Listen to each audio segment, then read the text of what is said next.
I had a situation where I had a woman, we were fuck buddies. And this was a chick who would, when she did come over, you know what I'm saying, for sex, she would do extra shit. You know what I'm saying? She would even bring me shit. She was the type of woman that would be willing to cook me a meal and take me out on her dime and all that other shit. You know what I'm saying? So when she hit me up and was complaining about the fact that, you know, you don't take me out, what's up with that? And I told her, point blank, that's not what we do. When I get horny, I call you up. If you're free, I step through. If you get horny, you call me up. If I'm free, I fall through. I'm like, that's it. That's what the fuck we do. Women don't get with guys as placeholders. Do you know how hard it is to get rid of a woman who actually likes you, who actually respects you, who actually loves you? Do you know how hard it is to get rid of that woman? And you're not talking about some hypergamy? This is real simple. The reason why women treat you like shit, the reason why women got an attitude with you, the reason why women fucking diss you and disrespect you is because they never liked, loved, or respected you in the first place. Your whole story is cap, bro. Matter of fact, it's big cap. I'm gonna call you the Mad Hatter.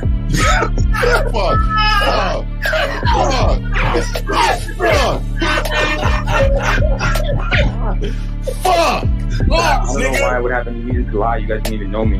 Why would I lie to you? Let's just say you did. You act like you've never had sex a day in your life, bro. What it is you're lying to yourself. You're lying to yourself. That's why you can't make any progress, bro. All the sex that you got, I'm pretty sure it's handed to you. When a woman meets a man that's valuable and knows who the fuck he is, she knows that she can never overpower a nigga with game or a real dude or a man of value and not even to say a man of value, because that sounds too much like what other niggas be saying. What I really mean is a man that knows his value. When a woman is dealing with a man that knows his value, she knows that she cannot overpower him. So she ends up saying to herself, well, if I can't beat him, I gotta join him. But when a woman is in a room full of dudes that know they value, she knows that she has to submit. And if she don't submit, she got to get the fuck up out of the room. No matter what level she brings it to, how loud she get, disrespectful or talks fast, you have to keep your cool. You have to keep it on your energy level. So if you want her to be submissive, you want her to be calmed down, you want her to bring it down a notch, you won't yell louder than her. Talk to her like this. Yo, I don't do that. I don't know if you talk to people like that, but that's not how you're gonna talk to me. That's not what I do. Now, if you want to continue to do that, I will show you exactly where the door is. I will escort you out, tell you have a nice trip, and send your ass right to the gulag. You'll be gone. I don't tolerate that from people in my life.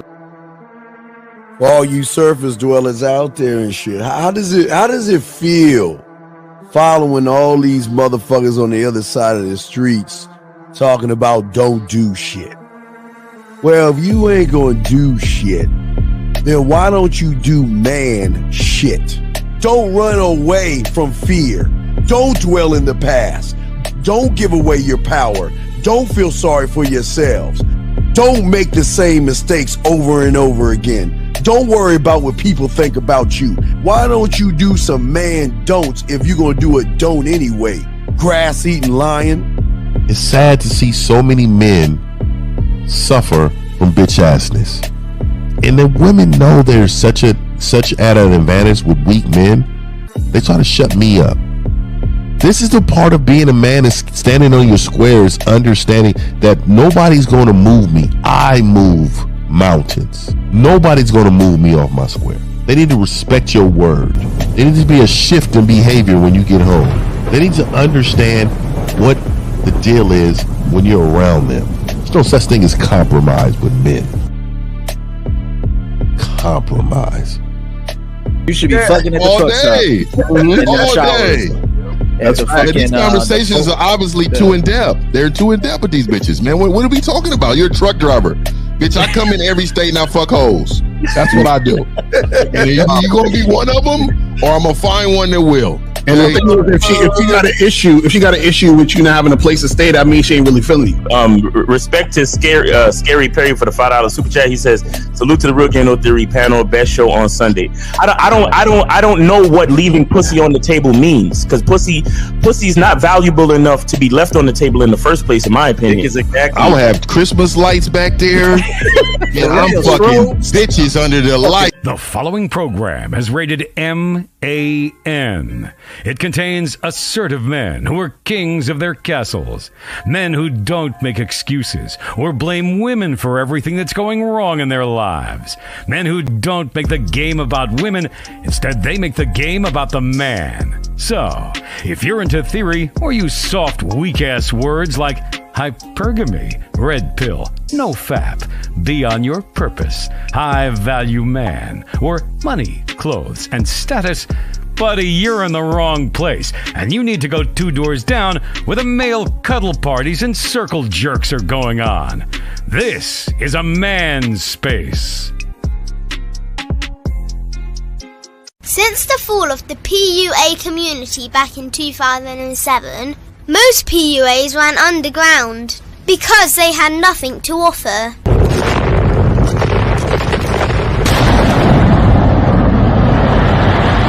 The content creator has become the hero today, dedicated to one single objective: to declaw and defang any person who listens. They decided to join forces to create a cult, and never giving those who listen a solution. It's all about clothes, cars and money, deception and manipulation, indirect game, going your own way. They talk pills and plates. They complain. They blame. Fake it till you make it. I just don't get it. A man doesn't need to lie to meet women. He just needs to learn how to spit flavour in her eyes and in her ears. Thanos broke down the game when he said, as long as there are those who remember what was, there will always be those who cannot accept what can be. Even in darkness, a man can find light. Sometimes the world doesn't need a group of fake heroes teaching lies. Sometimes the world needs a group of anti-heroes to bring balance, order, and truth to the game. It's time to summon the authentic players of the game.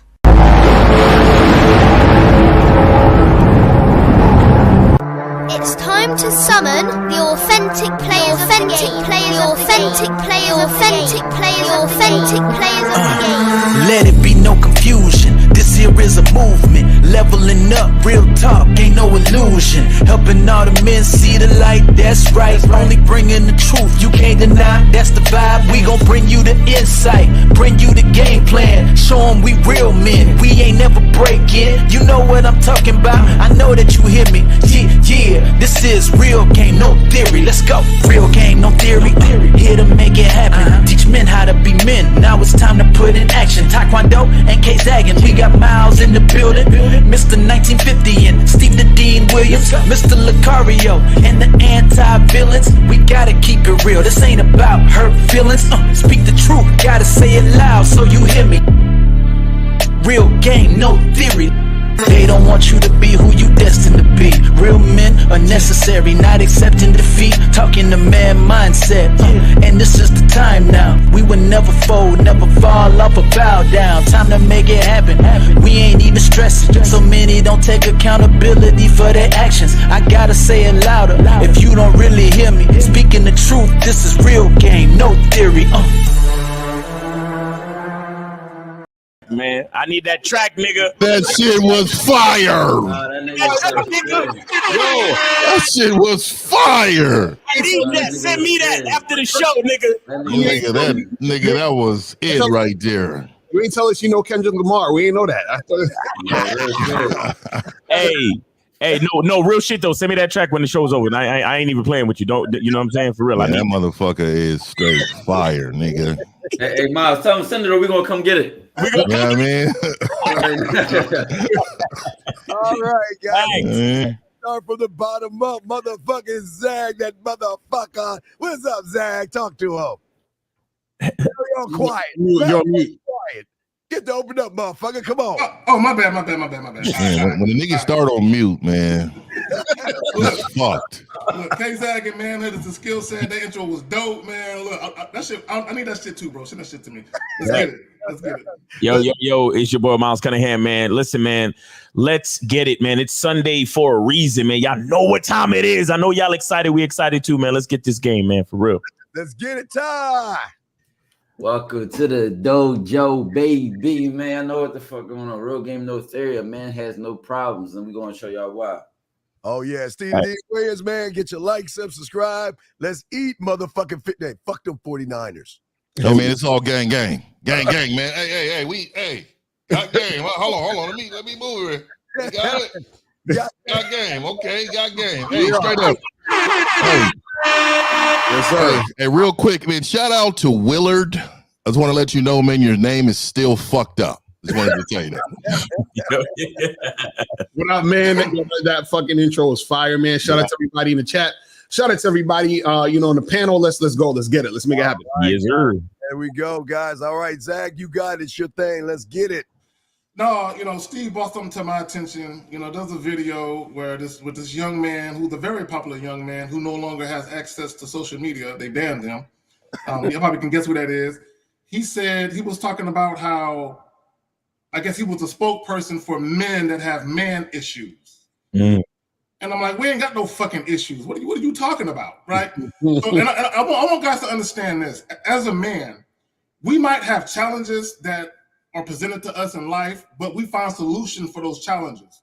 Mm. So as a man, we don't have no fucking issues. The only dudes that have issues are males, right? Because these males, instead of finding a solution to what ails them, they would rather complain and bitch about their problems instead of solving their problems.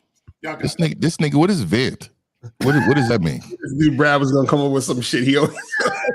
Vent is when you like release everything that you've been holding in. Yeah, I mean, I've never held nothing in. Yeah, so I don't understand that. Right, what I would say on this topic is that now with so much modern time, it's like the framing and shaping is that we're paying more attention to the emotional side when the way I grew up and the men I grew up around just handled shit. I don't think I've ever seen a man around my growing up complain. I don't think I've ever seen a man not do what needed to be done, step up and fill that role. Whether they were depressed or not, whether the weight of the responsibility that they were bearing weighed down on them or not, they knew it was their role. They took pride in it. My uncle showing me how to fix cars and shit. My uncle walking me around fighting. We was doing karate, doing backflips on bed in the hood. Like it never came to our mind that we should neglect the emotional side. But now what's going on so much is that everyone wants to frame emotions. Everyone wants to say, hey, look at this problem and let's dwell on it. Yes, it requires attention, but it's not the talking that solves things. It really is the action. What actions are you going to take with respect to that? You can balance a very high tier life with a good amount of, relaxing and go read a book, go for a walk, go eat right. You know what I'm saying? It's a lot of things you could do. Yeah. I'll say this real quick. I'm a believer that every man needs struggle to be a man. And I mean, what's the point of being a man if you ain't got something that you handling? Right. You see what I'm saying? If you ain't got something that you got to work with, because what's the point of knowing how to be violent? If you don't know how to be violent, you're not effective, right? You don't know. It's not the fact that you're just non-violent. It's the fact that you have the ability to be violent, but you can choose not to do it. You understand? So there's some struggle in there. And if we're on a team of men, we're only as strong as our weakest link. If we're in a society, if we're in a group, we're only as strong as our weakest link. So with that being said, it's a metaphor for struggle, meaning that as a man, the thing that bothers you the most, the thing that you struggle with, the weakest link in your mental existence, that's the thing that is that if you don't run away from it, don't let emotions stop you from addressing it, address it, see how you contend with your struggle. And that's going to be the thing that is going to build your character, build your strength. You see what I'm saying? Too many times we look at the things that bother us. We look at the things that make us sad or depressed or frustrated, and we want to figure out a way to avoid it, to go around it. We want to figure out a way to travel to another place, to be away from it. But I say, look that shit in the fucking face. Why? Because you're a man. You're a man. That's what you do. You problem solve. You manage shit. Right. And your strength is going to come from the most difficult thing in here that needs to be managed. And if you don't face it, that's when you're going to turn into a fucking pussy. Well, Brad says men are not humans. You're right. We're aliens. We're not fucking humans. We ain't from here. Yeah, we ain't from here, man. We from ourselves. And what people don't understand, and this is why we talk about game, that people hate that word for some reason. Because the men on this panel, the one thing we push is that most guys, Brad, that you don't have is mastery over your mind. You don't have mastery over your actions. You don't have mastery over growth and development. You don't have mastery over the influence of other people, how you allow other people to influence how you move. So when one does not have mastery over oneself, that person is open to allow people to judge. He allows people to define who he is. And see, the problem is, like I keep telling you guys, if you want to cry, get in your fucking car, drive out to the middle of the cornfield and cry your fucking ass off, wipe your fucking tears and get back in the goddamn game. But y'all want to do nowadays, you want everybody to feel what you're feeling. You want to be heard because you feel like you're invisible. You feel like no one's looking at you. Well, you're not, because you're a loser. Nobody looks at losers. They look at fucking winners. And this lies the problem. Real quick, I just want to say is, when you are not mastering over yourself, see, as I always say, guys, problem is a meteor the size of Jupiter coming to Earth. That is a fucking problem. But if you put a woman, or if you equate a problem with a woman, then you're the bitch. That's a fact. You know, I'll say this too, is that I think one of the issues is when these guys say, well, we have man issues and we need to vent and we need to, talk about this and all this other stuff. The problem is this, man, is that as a man, right, you're supposed to be the foundation of everything. Facts. You're the structure. You're the one that keeps things together. So what happens is that if you look at things as a problem, right, then that's when you start to think, oh man, things are bad, things are crazy, and then you start getting all out of control. You start getting emotional about what's going on, versus saying, okay, I see something happening, and how do I resolve this or solve this, or how do I make things better in this situation so that for everyone things could go down? Because think about it this way: when you were younger, and for those who were lucky enough to have their dad around, you know what I'm saying? When your pops was going to work and doing all these things, he probably had these quote unquote issues, right? But he always kept food on the table. You understand what I'm saying? He was always there and made shit happen. You understand? He always did the things he needed to do. So the problem with a lot of men is that they want to cry and bitch and moan and get hugs and pats on the back. That's not how men operate. Men have to work in the moment. Men have to be ready for action at any time. So you can't say, man, I was having this issue when this thing was happening. You can't do that, because you have to make sure that you're always ready so you don't have to get ready.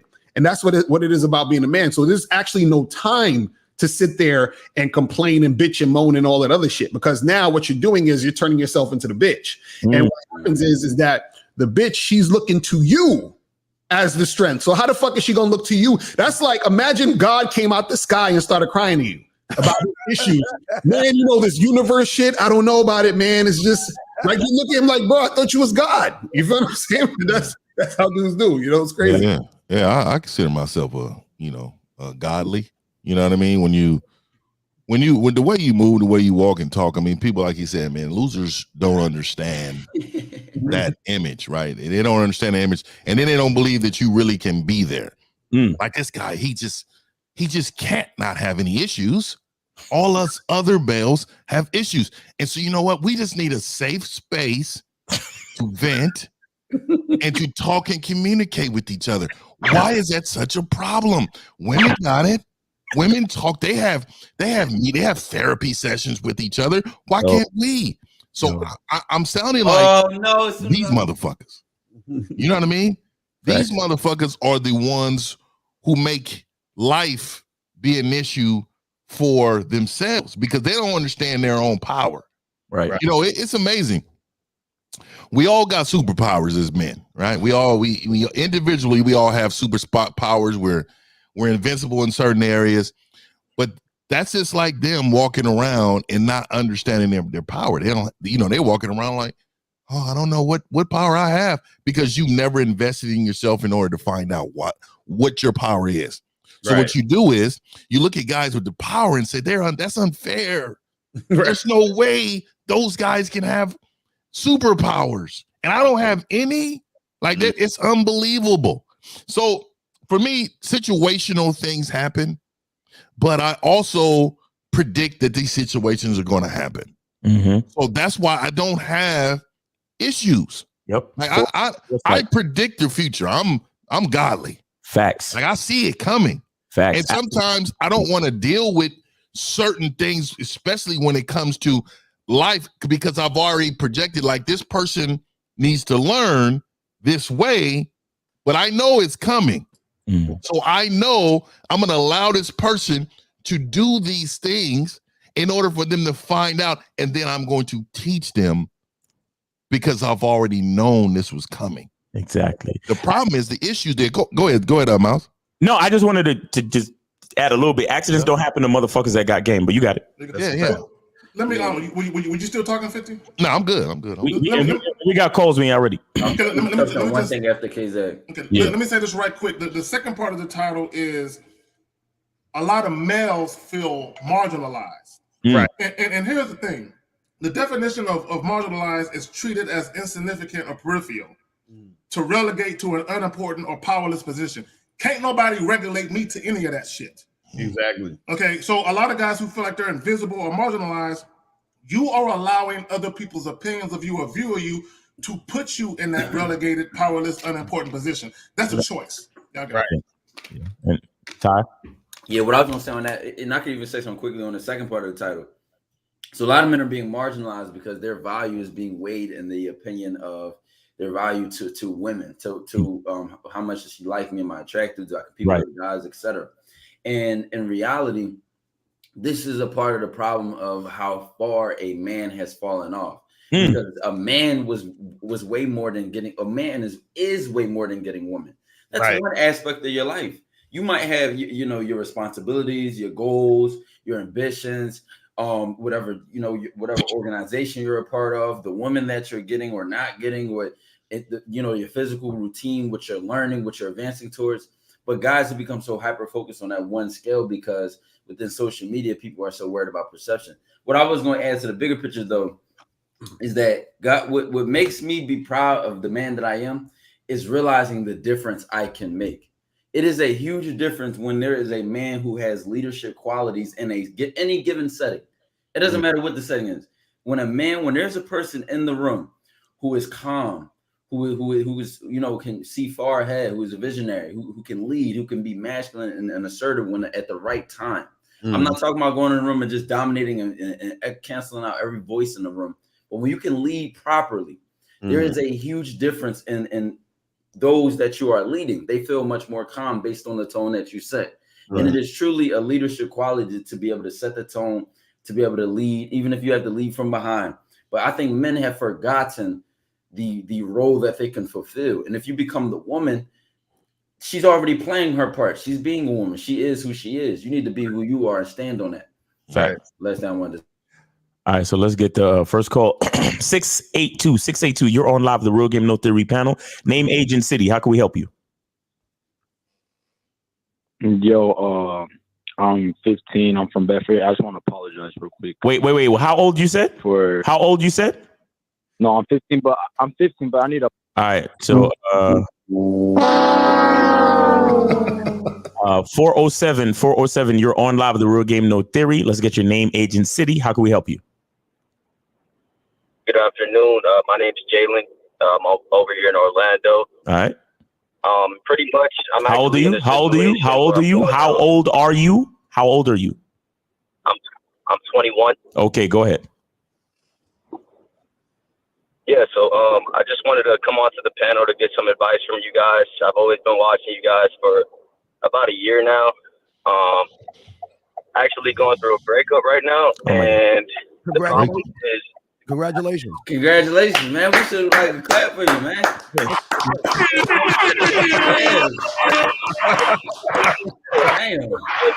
Caller. You're not going through anything. You just found freedom. That's all. But go ahead. So the problem is like I love this girl. But say no, caller. I need you to caller. I need you to say it. So I just found this new freedom, and then continue. Say it. You said I love this girl. I just found this new freedom. Okay, and then what happened now? I found this new freedom. I'm gonna get what I deserve now. You're absolutely right. So we done? We done or we finished? We done? You say you love the girl? We're done. That's all I needed. That's all you needed? Hey, there you go, man. Game in 5 seconds. There it is. 5 seconds. Good. Carla, I need you to love the person. I need you to love the person closest to you. Pick yourself up and get back out in the world, man. Yeah. Life is more than women, bro. Let me. Is he still there? Is he still there? He's still there. Caller, what do you love about this woman? Yes, sir. What do you love about her? What I love about her is how much of a family person that she is and how caring that she is. Wait, hold on. Did you did you have kids? Did you have kids? I'm about to say. No. Obviously, when I get into relationships, I'm looking for the end goal, right? I don't just get into relationships for sex or anything like that. How long y'all been together for? So I was with her for 2.5 months. Whoa! What? No. Hey, caller. Caller. 2.5 month love that everybody be getting. Yeah. Wait. So you love this woman? Knew she was family oriented, caring, all these things in 2 months. This motherfucker said family oriented. Where are they meeting these 2 women months that can do this in 2 months? Where are they meeting these women? Wait, 2 months. Wait, so how quickly did you make her your girl within the 2 months? Well, we were talking for about 3 months, and then I made her my girl. Wow. Yeah, wait. Hold on, real quick. So you literally met her for the first time 3 months ago? No, 5 months ago. Okay, so he was talking to her for 3 months. That made it better.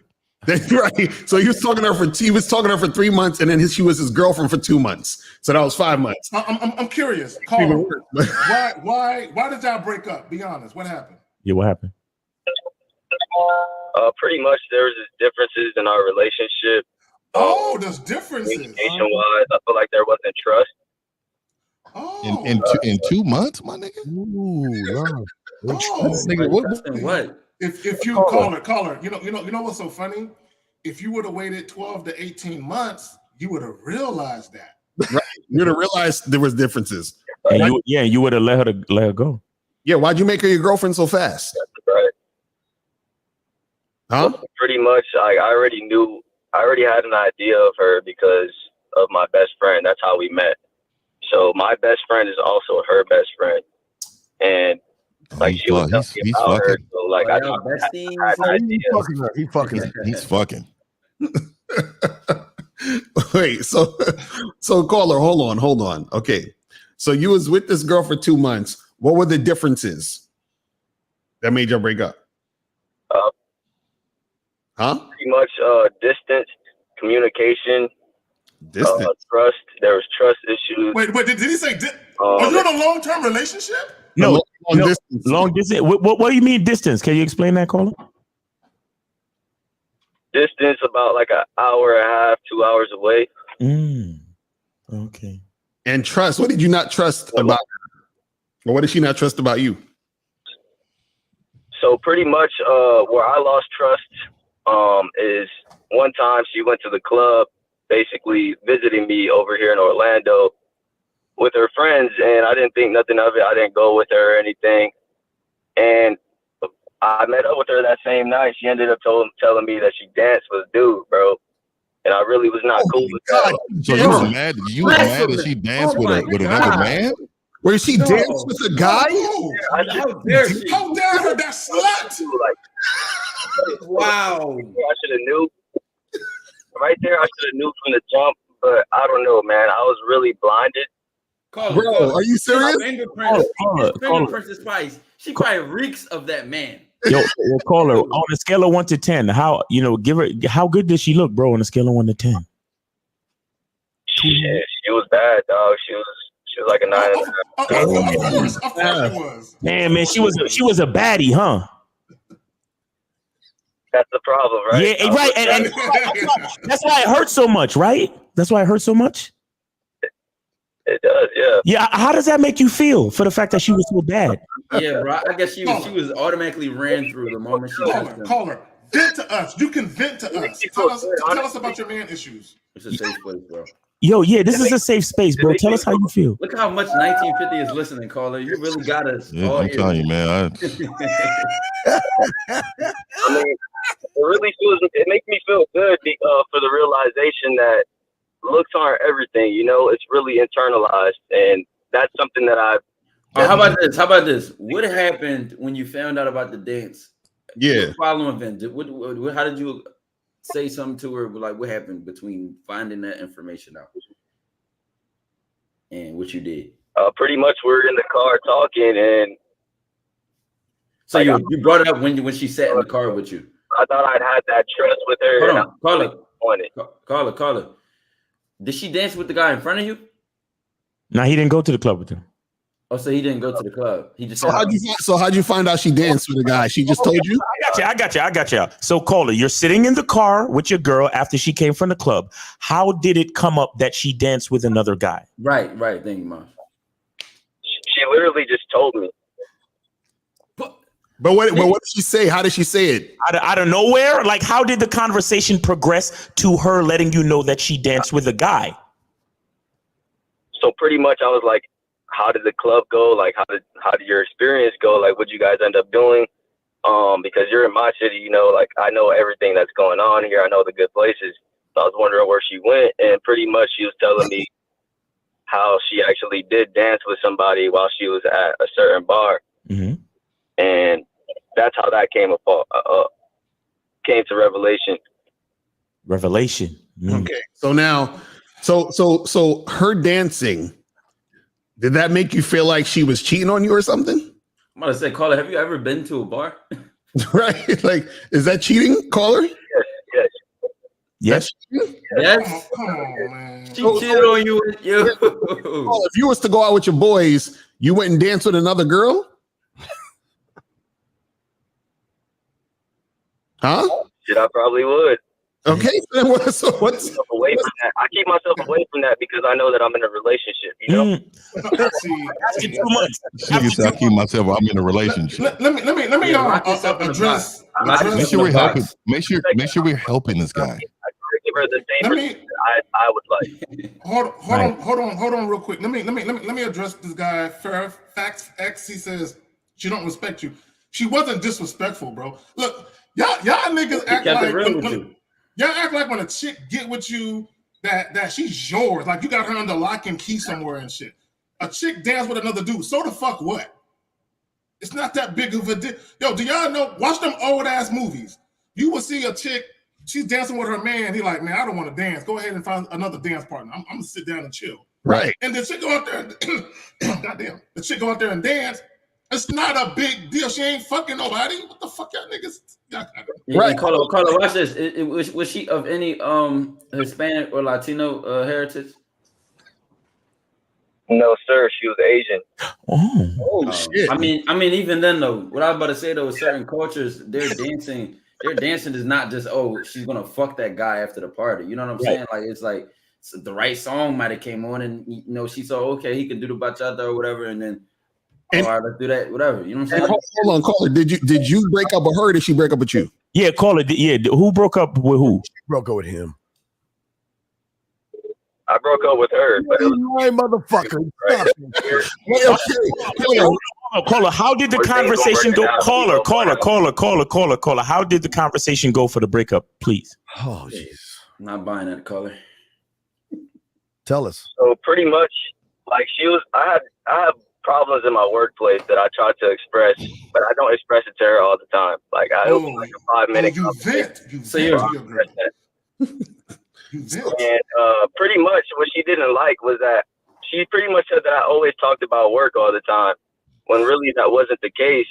And every time I would try to understand her feelings or understand how she's feeling, she was never. How old is he? And pretty much 21. The problem was when I try to get her feelings out of her so I could understand them better, she wasn't doing that. Wait, and she was 2 months. 2 months. Like that. This can't be real. This has to be fake. Are you trolling? Hold on. I really got him. Okay, so call it. I'm really not trolling, guys. I'm really call it. I'm gonna really give you some objective advice. I'm gonna start with. There's gonna be 2 things. I'm gonna say I'm open up to the panel because I know we all got something to say about this. Number 1, if someone who you talk to frequently gives you some review about yourself, they're probably telling you the truth. If she told you always talk about something and you're talking to her, isn't she in the right place to tell you something like that? You may not realize it, but she may have told you something about yourself you didn't realize. That's just the first part. So when you reject that, you show her you don't even respect what she has to say, or you don't even. But that's just the first part, right? Mm-hmm. So already that creates separation between the bond that y'all could have. If y'all can't even, if she see that you're very soft and you're very like reactionary and emotional, sensitive, Number 2, right? Hey, Tom, I'm going to go after you, Tom. Right. Go ahead. I wanted to chime in, but go ahead, dog. Right. And then number 2, bro, you can't pry emotions out of a woman. Mm-hmm. That's not how it works. You create an atmosphere in which she becomes open. Oh my!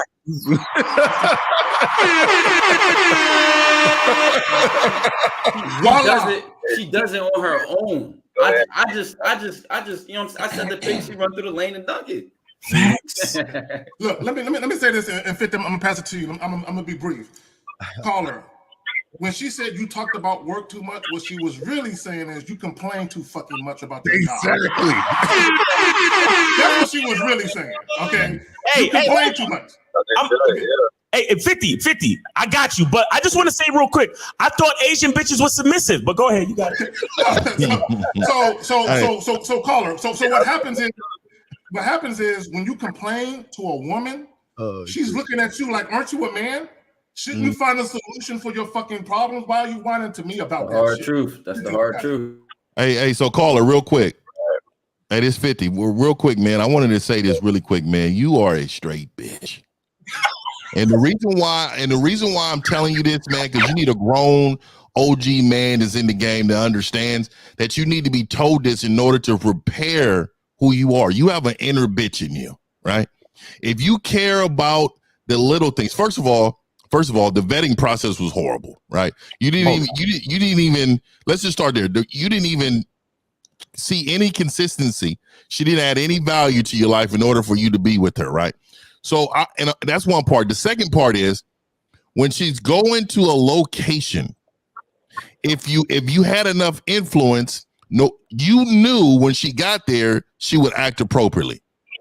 Insecurities happen to those who are not secure with themselves. You got to know that your motherfucking ass, she's out there just dancing with another human being on the dance floor. And you act like that was fucking, right?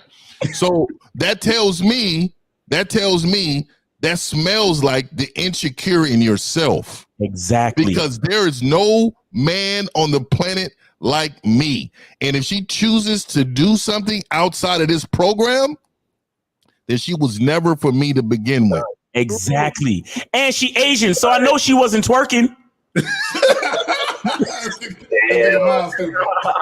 I'm just saying in general, bro. Miles, he got mad at her for doing this. You gotta get rid of that inner bitch. You gotta get rid of that inner bitch is inside of you, man. It's eating away. I like this song. Let's dance. You know, I've been trying to find like we must dance to get away from that. You know what I mean? Like I really, you guys, we must dance. Appreciate this. Hey, caller. Hey, you're a young dude. You really need to get with one. Do you have any of us as mentors or a coach right now? This is hilarious. This shit is funny. Not right now. Yeah, you really need to get with one of us, bro, because you're highly, highly sensitive. You don't know anything about a vetting process. You have no fucking idea what you're doing. You will get eaten alive out there, bro. Your life happiness is your life happiness is on the line. If this is fucking with you right now at this point, you are gonna get eaten alive. You need some coaching, bro. Go ahead. What kind of shoes does he have? What kind of shoes does he have? I want to know. Oh man, hey, today, man, he got them gray lugs, 1992 edition. Gray lugs. Hey. The one with the Frankenstein bottom, the big bottoms. Like the orthopedic shoe. He got the orthopedic orthopedics. Hey, Carl, I'm gonna let you go, man. But thanks for calling. Thanks for sharing your story. But you really, really need coaching, man. And I mean that sincerely. All right, bro. He was dipping this bitch. He was dipping this bitch. Yeah.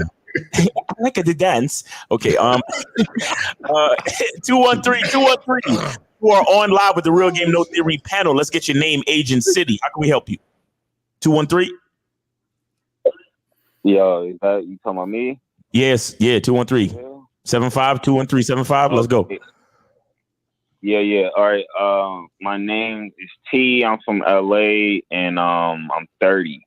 All right. Let's get it. And yeah, so I just want to know, so I'm about to leave this broad when I get enough money, right? Because I live with her. First mistake, but one check away from leaving her. Yeah, what? Keep going. So so basically, I punched a hole in the bitch wall, right? Because I lost self-control, and trying to figure out when I leave, is there any way she could call the police and get me locked up for that type of shit? Bro, how old are you again? That's your wrong. You're thinking about the wrong thing. He's 30, bro. No. You don't know 1950. This your area. You don't know regular law at 30 years old. You don't know what can happen if you do things threatening or trying to harm physical harm towards somebody. You don't know what the result of that is. No, trust me, I know the law, but I say like this: the way that I'm identified, the way she knows me, the name that I use is it's a U.S. citizen name, so the United States has jurisdiction over that name, and I might work in that name. What? Oh, so you're illegal? No, I'm a national. I'm an American national. Okay, so what's the problem with that? The problem is basically when I leave her, I'm gonna be homeless. So I'm gonna have to in order to get money, I'm gonna have to just use my name, my U.S. citizen name real quick so I could get some money, and then I'm gonna leave that alone. But I mean, you mean from your trust, right? You mean from your trust? You said what? You mean from your trust? You using money for your trust? Is that what you're saying? Being an American nationalist? No. This nigga got an alien. I don't think he know about the whole thing. No, he don't. Because I think he's just throwing out words. I'm very educated in that area. Let me ask you a question. Y'all confused. Do you have a fake ID under an assumed name or something? No. It's different. It's different. Thing. It's a whole loophole. It's a whole thing. Not even a loophole, but it's like a whole. It's deep. Yeah, these motherfuckers, they don't believe in they're traveling. They don't believe in having motherfucking tags on your car and all type of shit, man. They're not under jurisdiction of the United States government. Oh. Right, correct. So he invisible? No, the structure of everything is when you really get into it, each state is really like a company. Even when we say things like your honor, it's deep. It's really deep. When we so what it is too. You are not. And real quick before we go on, these motherfuckers. So what they're saying is because we're born with a social security number, right? The social security number means we're property of the government. Right. So the government, the government is saying if they faulted on these loans, let's just say the government failed, and we owe China billions of dollars.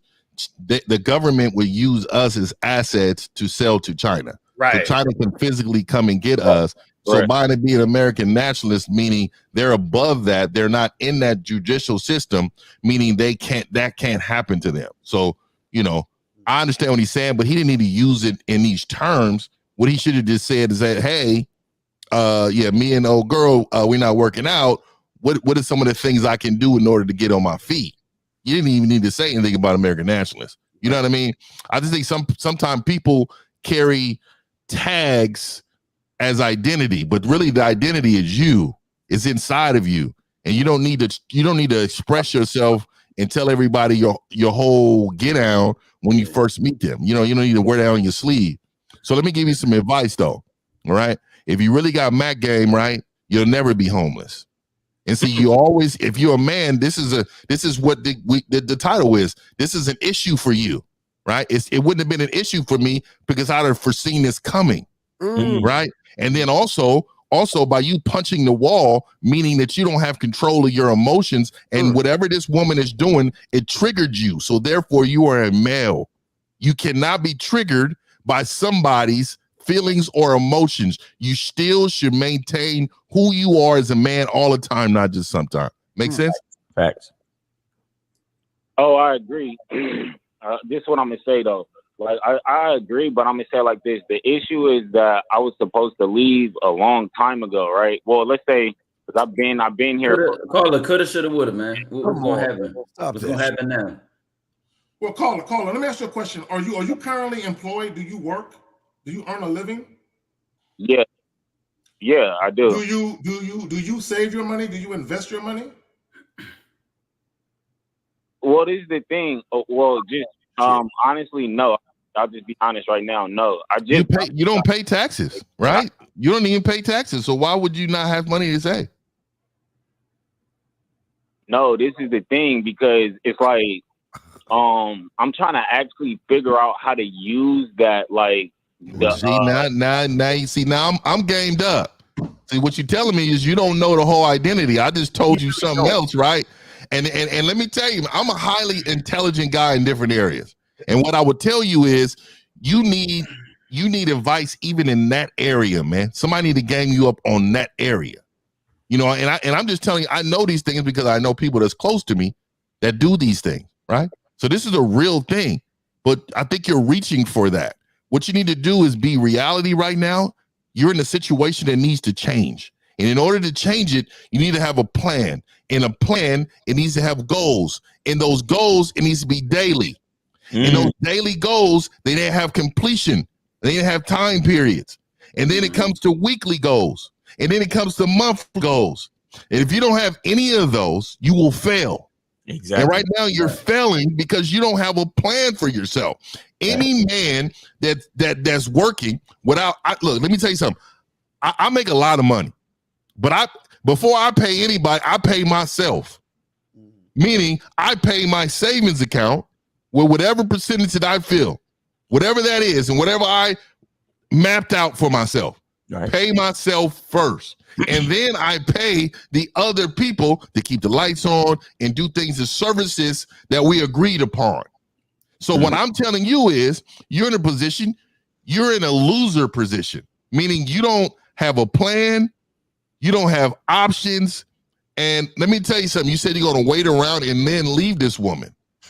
If you had real Mac game, you would have left this woman better than what you received her in. I was just about to say that.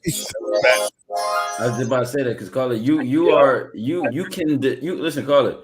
You can also destroy the structure that whatever structure she had going on. Mm-hmm. Jesus. And if she's holding you down right now, she's part of your fundamentals. You punching a wall, you're arguing and shit like that. You're making her worse off. The better she is off, the better you are off. Because y'all, you know what I'm saying? She's helping benefit you. So you already organizing shit the wrong way. She's supposed to be as solid as you are. She's supposed to be picking up shit off of you. She's supposed to be proud and excited to see you, to talk to you, to learn from you, to soak shit up from you. If you punching walls, you're arguing, you are in this heated energy. You leading with the wrong masculinity, brother. You're threatening to her, you're dangerous to her. She might not even feel safe around you. It's no telling how soon she's trying to get you out of there. Yeah, I'm never fucking my shit up. I'll tell you that. Let me add Never. this. That's my motherfucking shit. Let me add this. No, I know Steve ain't talking to me. Let me add this. Caller, the problem is, well, one of the problems is you're more influenced by her emotionally than she is by your leadership. Because if you had leadership, you wouldn't feel the way that you do. You would be leading the situation and you would be getting what you want out of it. Right. The mere fact that you are living with her. Hold on, real quick. Hold on, let me say this.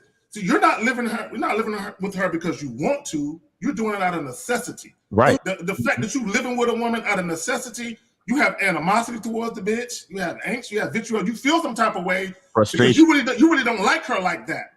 But because emotional damage. But because you need a roof over your head, you stay with her, and every day, every minute, every second, every hour you stay with her, you grow more anger towards her because you don't want to be there, but you feel like you're stuck there. But you put yourself there. It's not her fault, bro. I got it, man. Right. Caller, I'm just curious. What happened to make you what exactly happened to make you punch the wall? Let me okay, what happened? Basically, I just so it was about, basically I was ignoring a bitch for like a week or two or something like that. God. Oh my God. You was giving the bitch a silent treatment?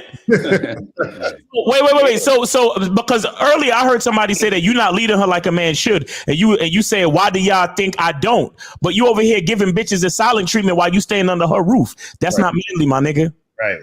That's not manly. That's y'all not y'all in there walking past each other. Miles, staying there walking past each other, ignoring each other. Caller, what you have to say is much more powerful. Like this is also a part of conflict management. I'm not saying that there will be no conflict, there will be no disagreements, but your ability to handle that also shows her something in and of itself. When you gave her the silent treatment, bro, like you treating her like a white mom, like you treating her like a Karen or a Becky. You feel what I'm saying? Right. No, and that's why I'm saying that's what I figured. I'll say it like this. As far as you saying, do I have goals and shit? Yeah, this is the thing. I'm a rapper, right? So I was trying to do my rapping shit. Oh, okay. All right. Hey, let me hear you rap, dog. Yo, you got thousands of people. You got thousands of people listening right now, man. Let me hear 20 seconds or something. Yeah. 16 bars. Quick. Go ahead. Quick. Oh shit. I'll spit some more shit. How that shit go? It go. Fuck it. Let me see that shit I wrote yesterday. I'm gonna give you a beat. Come on, brother. Oh, you got to memorize, bro. Hey, caller. I'ma start it, and then you go behind me. You ready, caller? Uh-oh. I'm gonna start. You go behind me. Ready, caller? Yeah. All right, I'm gonna start. You go behind me. Okay, ready? For sure.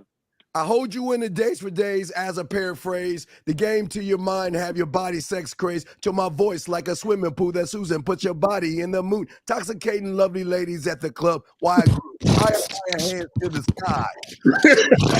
Love those blue eyes, hypnotized by this game in my eyes. Paralyzed. Transpose, I suppose, from your head down to your toes. Oh shit, bitch. Who knows? It could be a one-night stand, or we can have it all. And what we do would never leave these mirror walls. The incense burnt, the world turned to another day. And I can give you my physical serenade. I'm going to leave the name on the VIP, so just tell the front door who you came to see. All right, man. Caller, now spit back. Let's see. It's a battle. Come on, go ahead, caller. Whenever. Okay. Look, car pull an ace in your dog. I'm shuffling off and beat cases that I wasn't involved in, seeing faces that belong in the morgue. And they say I'm highest P of them all, even though that wasn't important. Flame put a torch to your fortress. I'm Porsche Cayenne. I kept firing, push horses along, sent to retirement. Your fortune dissolved. You porcelain dolls, you start shattering. As soon as I walk, I'm spotting them. As soon as they talk, I cook the garage and press buttons that remove the remote. I'm just stop.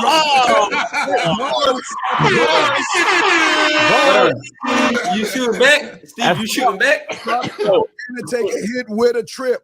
Lay you on your back, flip you over, damn your bitch your lip, hit you from the backside, wide grab for a grip, smack that ass 3 times and grab you on the hips. Okay.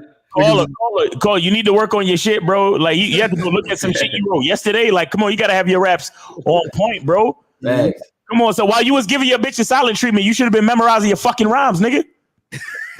The fuck? What you do? Giving her the silent treatment and not doing nothing with that energy. God damn. I ain't never gave nobody the silent treatment. What is that? My motherfucking house, bitch. We in here talking.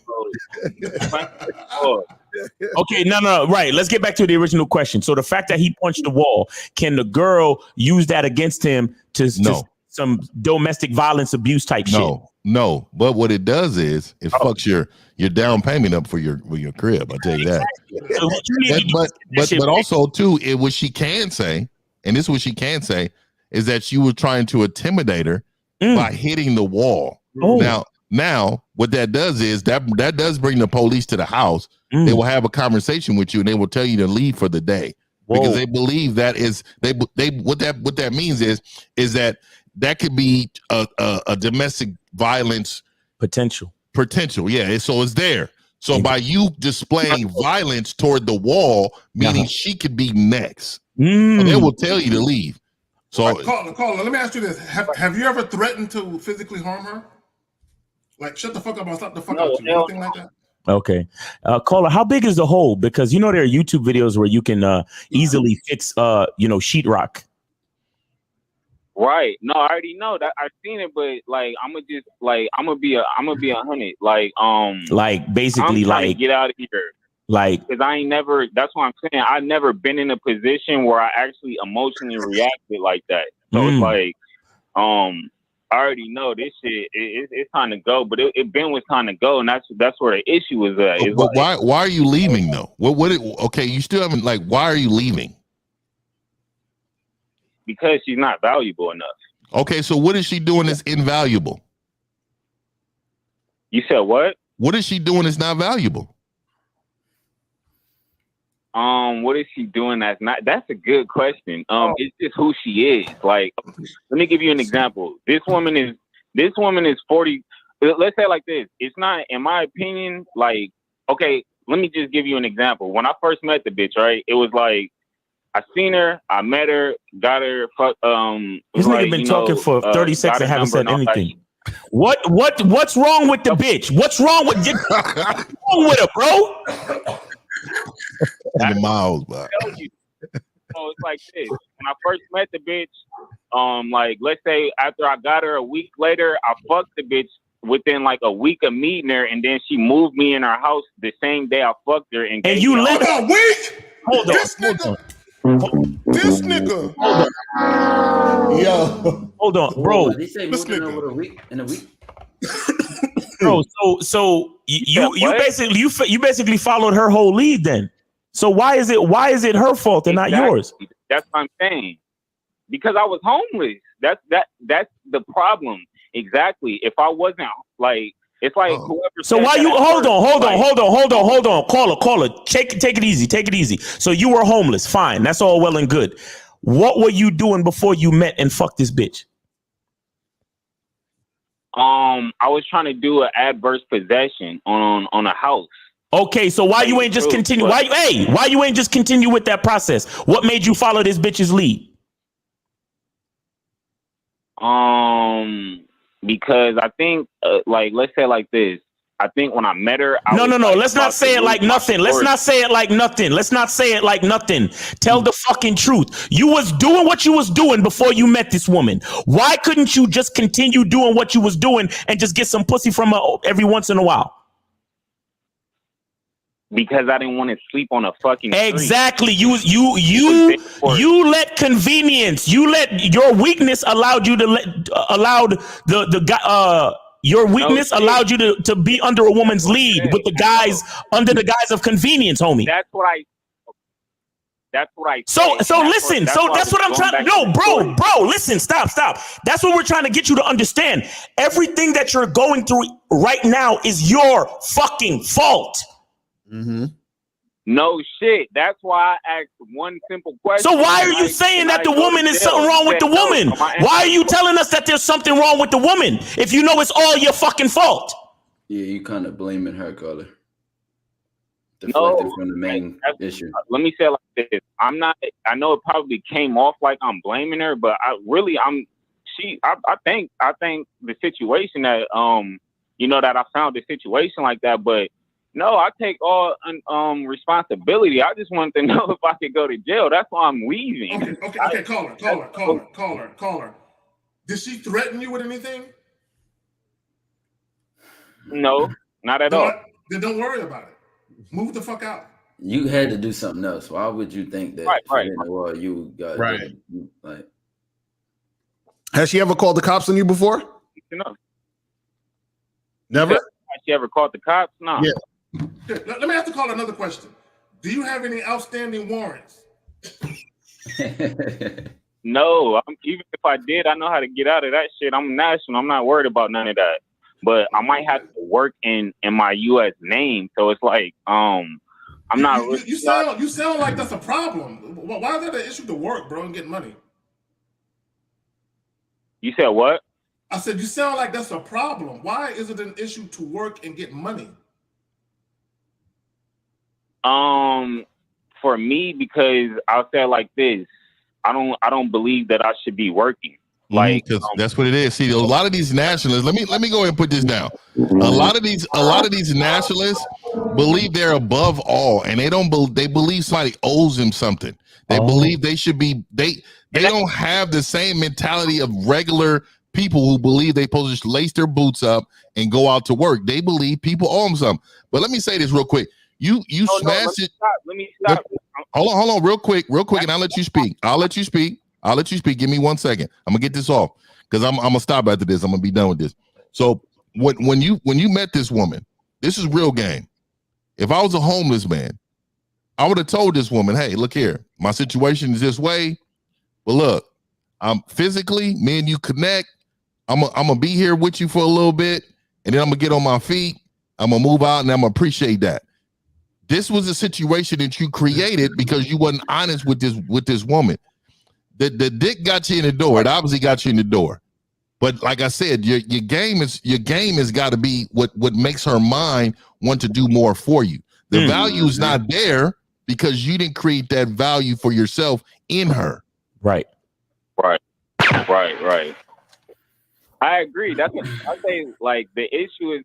I'll say the whole issue is that it's exactly what you said. It was like, okay, the bitch gave me a place to stay, so I'm like, cool. But what I didn't realize is if I agreed to a fake contract, then I was gonna have to uphold that. You know what I mean? So I'm like, all right, well, if I'm gonna act like the bitch boyfriend, I knew I was. If dick is rent, in my position, if dick is rent, then I'm paying this bitch in dick. Okay, so I'm telling you right now, that's the situation I created.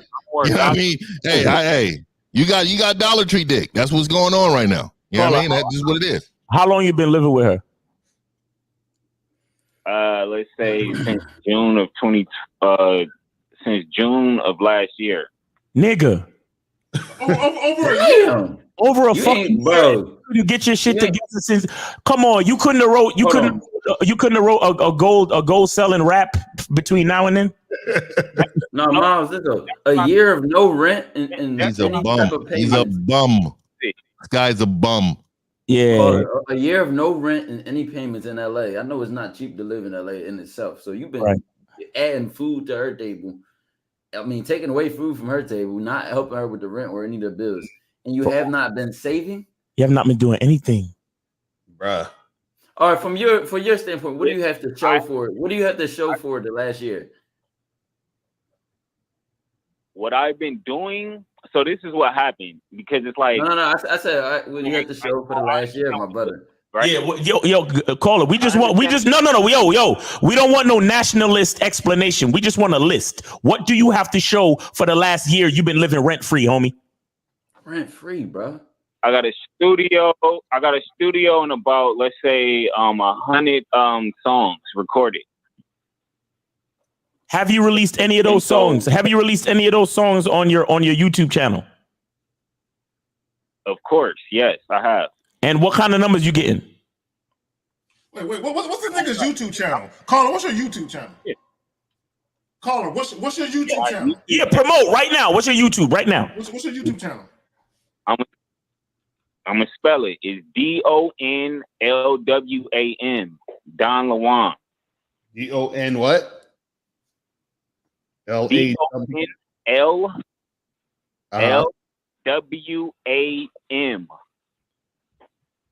Okay. Don Lawam. But I'm not really savvy at the YouTube shit, so it's like, you feel me? And then I'll be honest, like my shit right now, because I'm engineering my own shit. I don't really think it sounds that good, but I'm spitting. Caller. Here's the problem. You don't believe in yourself.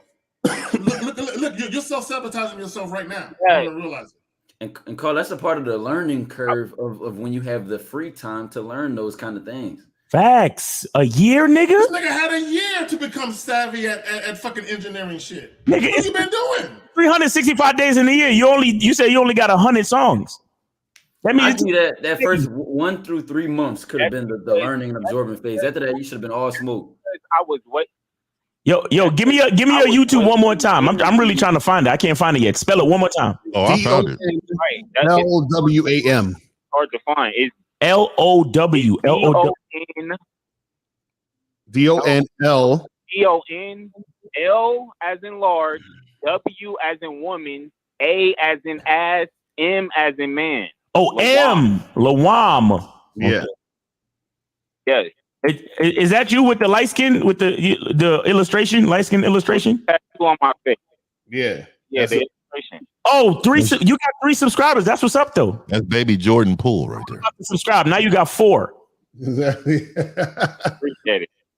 But bro, wait. Oh, wait. Hold up. Let me see. Okay, you got a few songs on there. Okay, because I only saw 3 in the beginning. Oh no, it's on there. And is that you, the little baby at the bottom with the on the thumbnail, smiling like that? You look like a baby. Okay, man, that's dope, man. I'm rooting for you, brother. I really am. For me, just as a man to man, I'm just gonna tell you. You gotta get on your grind, man. Right now, I don't really feel grind in you, man. And I think all men need to possess the ability to overcome obstacles, and one of them is getting yourself out of financial debt. And then only way to do that is to bust your ass. I know you don't like the system right now and how things are designed, and I know that's how American nationalists normally are. But you got to understand, sacrifice sometimes is for the better good of yourself, man. You got to put yourself in a better situation in order for you to spread your word the way you want to and live the life that you want to live, man. So that's my only advice for you, man. I want to ask him, why do you not want to work, or what you got against working? I don't have nothing against working, to tell you the truth. The thing is, like, I'm not gonna go too deep into it, but I don't have no issue with working. That's why I just went and got a job, because it's like that was the whole thing. Like when I met her, she was like, "I'm gonna support you with the rap shit," and I guess she got tired of me being broke. So it's like, well, it's not. She got tired of me being broke. She got tired of me not, like y'all said, because you ignoring the bitch in her house. That it don't work like that, and I understand that. So you had a chick. Hold on. What happened was she got tired of you not making no moves. That's really what it was. There you go, L. No ambition, no motivation. Right. Yo, the most views he got on any of his songs is 4, bro. Dom, we know you can't fuck and you terrible in bed, but I think your next rap song should be "Welcome to McDonald's, man. Take your order." Yo, listen, bro. Here's what I want to say to you. Here's what I want to say to you. Listen. You have a bunch of songs on there, so credit to you for actually uploading songs. But the most views that you got on there is 4. Now, I'm not saying that to disrespect or belittle you, but it's obvious that you haven't been doing any fucking marketing, bro. Only 4 views. You ain't telling nobody about your music. You ain't telling nobody about your goddamn music.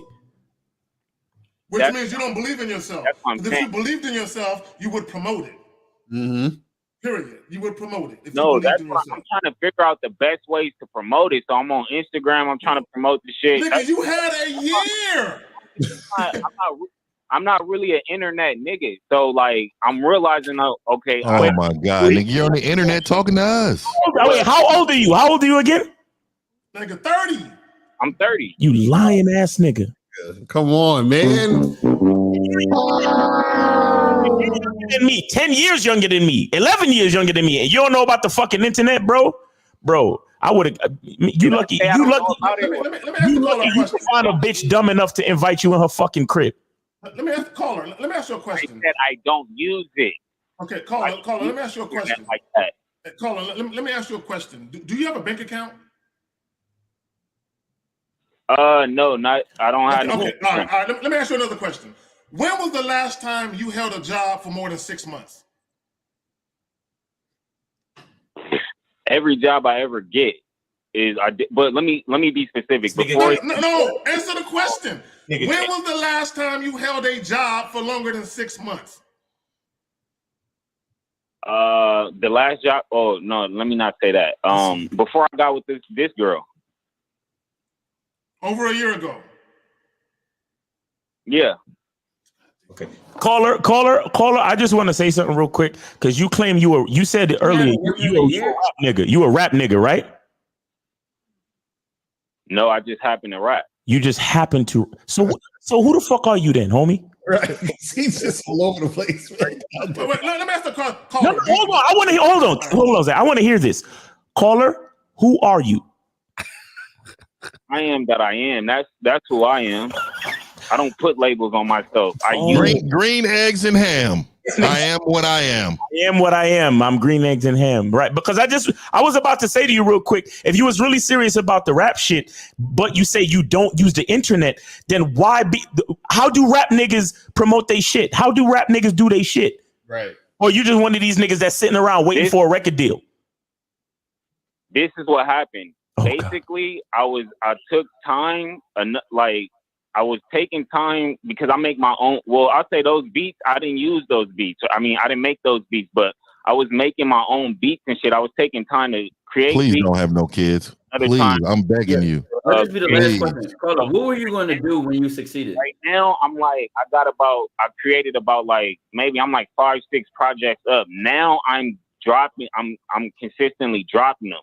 So that's what it is. But what I was doing was going to open mics and shit and trying to this is the thing, because I'm not actually trying to be a star artist. I'm trying to be a ghostwriter. So I'm just trying to figure out how to do that shit correctly. All right, yeah, caller. All right, let's be the last question. We got other callers, right? Yeah, we got another call. Yeah. So, caller, what were you gonna do? What were you gonna do when you were successful? Let's say you got successful doing this shit and you had millions of dollars. Ghostwriter. Yeah. Then what? What's the next part of the plan? What would I do? What's the next part of the plan?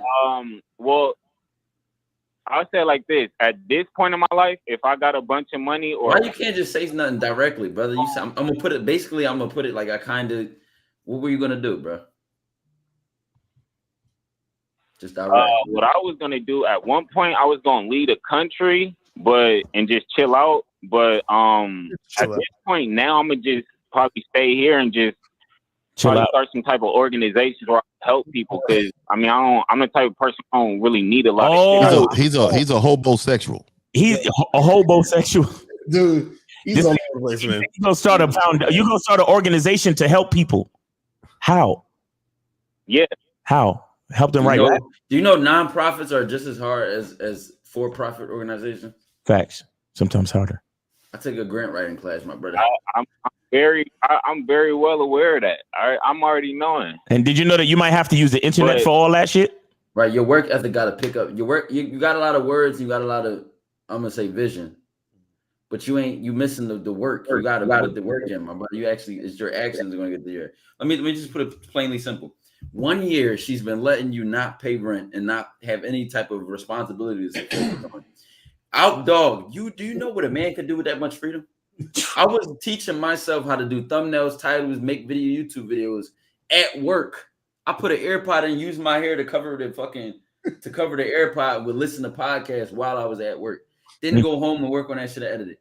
Then be in college taking 5 to 6 classes, which is the maximum you can take without overloading, and still be working on all that shit. You've been doing 1 year of freedom. You've had nothing but space and opportunity.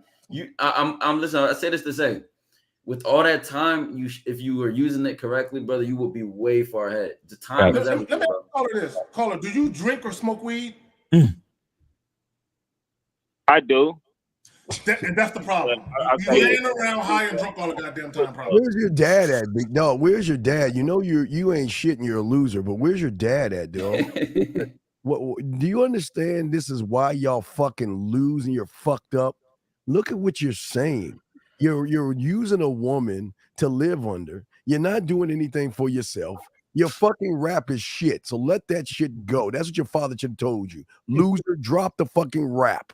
Get your ass in Wendy's or McDonald's and make at least something out of yourself, because I don't want people like you robbing any of us in a few years because you're going to be on the street and shit. To rob someone would take work, Steve. he would actually have to have inspiration to do some work. You know what I'm saying? But caller, bro. Good luck to you, man. Good luck to you. You know, I hope you can get the hole in the wall fixed, and we appreciate you for sharing your story. And no, you won't. You can't go to jail for putting a hole in the wall, which was your original question. So I hope in any case we helped you out. You understand? So be safe out there, and all right, take it easy, bro. Yeah. All right. So we got 111. You're on live with the Real Game No Theory panel. Let's get your name, age, and city. How can we help you? Yeah, Jahomie D from SF. Hey, question about dogs. This girl I love. All right, so yeah. Okay, cut him off. Get back to the title. If anybody want to say anything else about the title. Let me say this about the title. This is what a lot of guys don't understand. Mm-hmm. Okay, your issues are self-inflicted many of the times. Mm-hmm. Everything about this guy's life is self-inflicted. He has no motivation, no ambition, no sense of direction. He's 30 years old. I would expect that from an 18, 19, even a 20-year-old to one degree or another. But 30, nigga? Right. 30? And you still don't know what you want to do with yourself? And that's why I asked him, did he drink or he smoked? Because I knew it. I knew this nigga had vices. There's no way a nigga with a clean mind would be sitting around what he do. He probably stay intoxicated. He probably smoking, drinking. Right. Probably do that shit all goddamn day. And they get angry and punch a wall. And he didn't even know what he was trying to be though. That was my thing. That's how I knew he's just a loser, because he just sits around and talk about his American nationalist and all this, and he doesn't even really know what that entails. How to get everything together. It's sad, man. That's why I say he has no sense of direction. He's grasping that shit to try and be a part of, because he ain't got no sense of direction. He don't know who he is. Shout out to the masculine identity. He has none.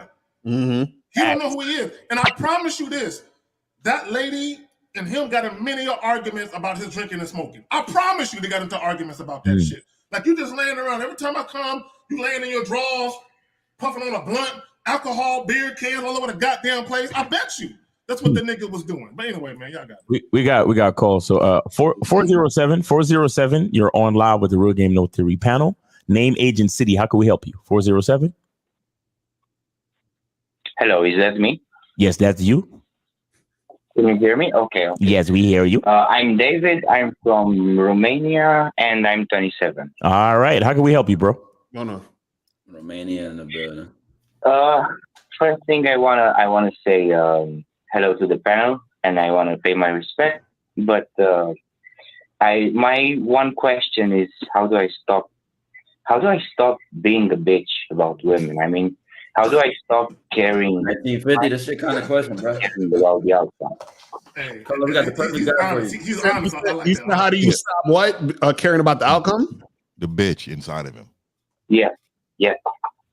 You've already failed, sir, because you're asking the wrong question. The question isn't how do you stop being a bitch. The question is, where do I go on Real Game No Theory to find a coach to help me see myself first? Well, no, because you're asking us how you do heart surgery, and you want us to answer that shit in one question, and that's your fail. It's not how do you be, you know you are. So it's not a how, it's a who. Say that one more time, Steve. It's not how you be, it's you know you are. Come on, Yeah, man. yeah. It's not a how. Don't look. You're asking the how. That's why you fail, because you were looking for a quick fix. It's who do you need to be under that you can find more of a connection to in these 6 individuals, sir. Facts. All right, so caller, who's coaching you? Yeah, okay. Caller, who's coaching you out of the 6 of us? It's you, Steve. I mean, I hit you up. I did a few with you, and in the end, it all went wrong when my narcissism came out on chat. And you got that talk. Basically, ask you a question: How do you deal with?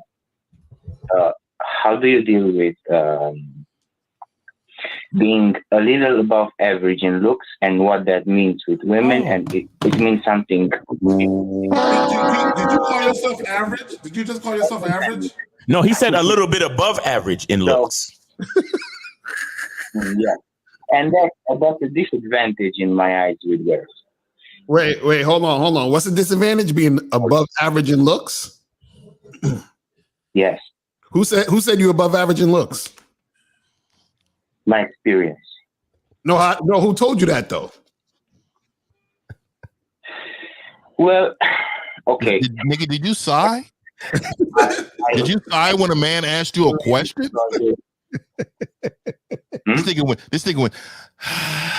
That nigga, no, 50. That nigga, what are you letting out? That nigga heavy side. It was a heavy side, bro. Come on, bro. What is that? So caller, who told you was above average in looks? Women. So women said to you, "Hey, you're way above average in looks." How many women told you that? A bunch. Like so you were dealing with women, talking to women, and y'all having conversations, and a lot of them were like, "Wow, you're above average in looks." That's what they told you. I mean, they didn't say it like that. They're Romanian, right? How did they say it to you? Tell me exactly what they said. They said I'm handsome, or they said I'm something like that. But I always noticed it's a big disconnect there, because once I am that to them, they hold their guard up way higher. Guard. They don't like you, bro. I don't know what a guard is. Caller. No, probably. Hold on. So they tell you you're handsome, and they still don't want to fuck with you. Is that what you're saying?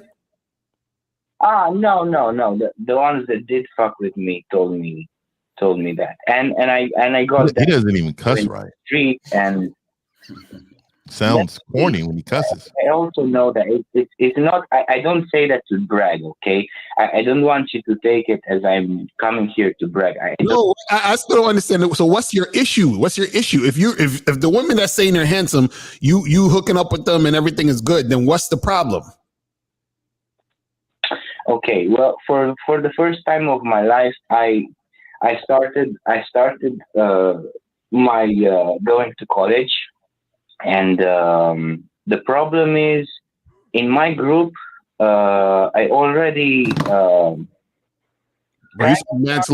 being popular in my group, and you're a group leader on literally the most beautiful girl in my whole university, and the most popular at the same time. What? And I'm lost. He's the most popular. Wait, hold on. So you're at college, at university, and what happened? You said there's a beautiful girl there, and what? Like what are you talking about? Elaborate. Yeah. I mean, for the first time in my life, I hit on a girl with a very different role in society than I was used to. What? I'm confused. I've been confused. He's saying that he finally had enough guts to holler at the baddest bitch at his school, and she rejected him. So now he's trying to figure out what's the problem. No. She didn't. She didn't reject me, but the problem, she didn't reject me yet. That's the thing. But so did you holler? So did you holler at her? Did you say something to her? Yes. And what happened? What happened? Mm-hmm. Well, we flirted literally in public in the front of the whole group. So what's the problem? You flirted in. So what's the problem? What do you need from us? Okay, then we linked on WhatsApp. What do you need from us? Caller. Caller. How can we help you? Caller? What's the problem? Give us the problem. She started in text. She started replying me. I'm sorry. I can't. 224. You're on live with the Real Game No Theory panel. Let's get your name, age, and city. How can we help you? Hey, how's it going, guys? It's Iron Man 21. I have two questions. Jacksonville. Wait, how old are you? You said 21. 21? Okay, good. Go ahead. 21. Yeah, no. So my first question, I have a business question, and second, I have a question about women. So my first question is, I recently just started my post-college job. I don't know if you remember I called. I ended up getting the job. The only thing is now that I'm going to start having income that's significant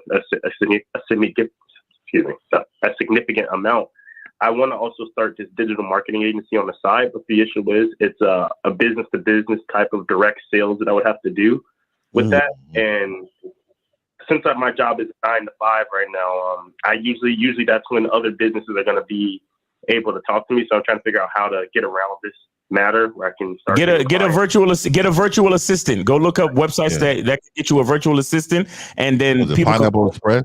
Yeah, people could call you and leave voicemails, and then you could answer the voicemails, or you can just communicate through email, and then you could just reply through email.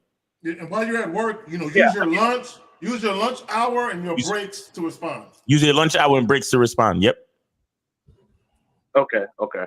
It's just because I was just I know I can email back and forth and communicate with them, but at some point I'm gonna have to give them a presentation of the product and what the company does and the brands and actually talk with them directly to get them on my. Well, then what you're gonna have to do is you're gonna have to hire someone to do that for you.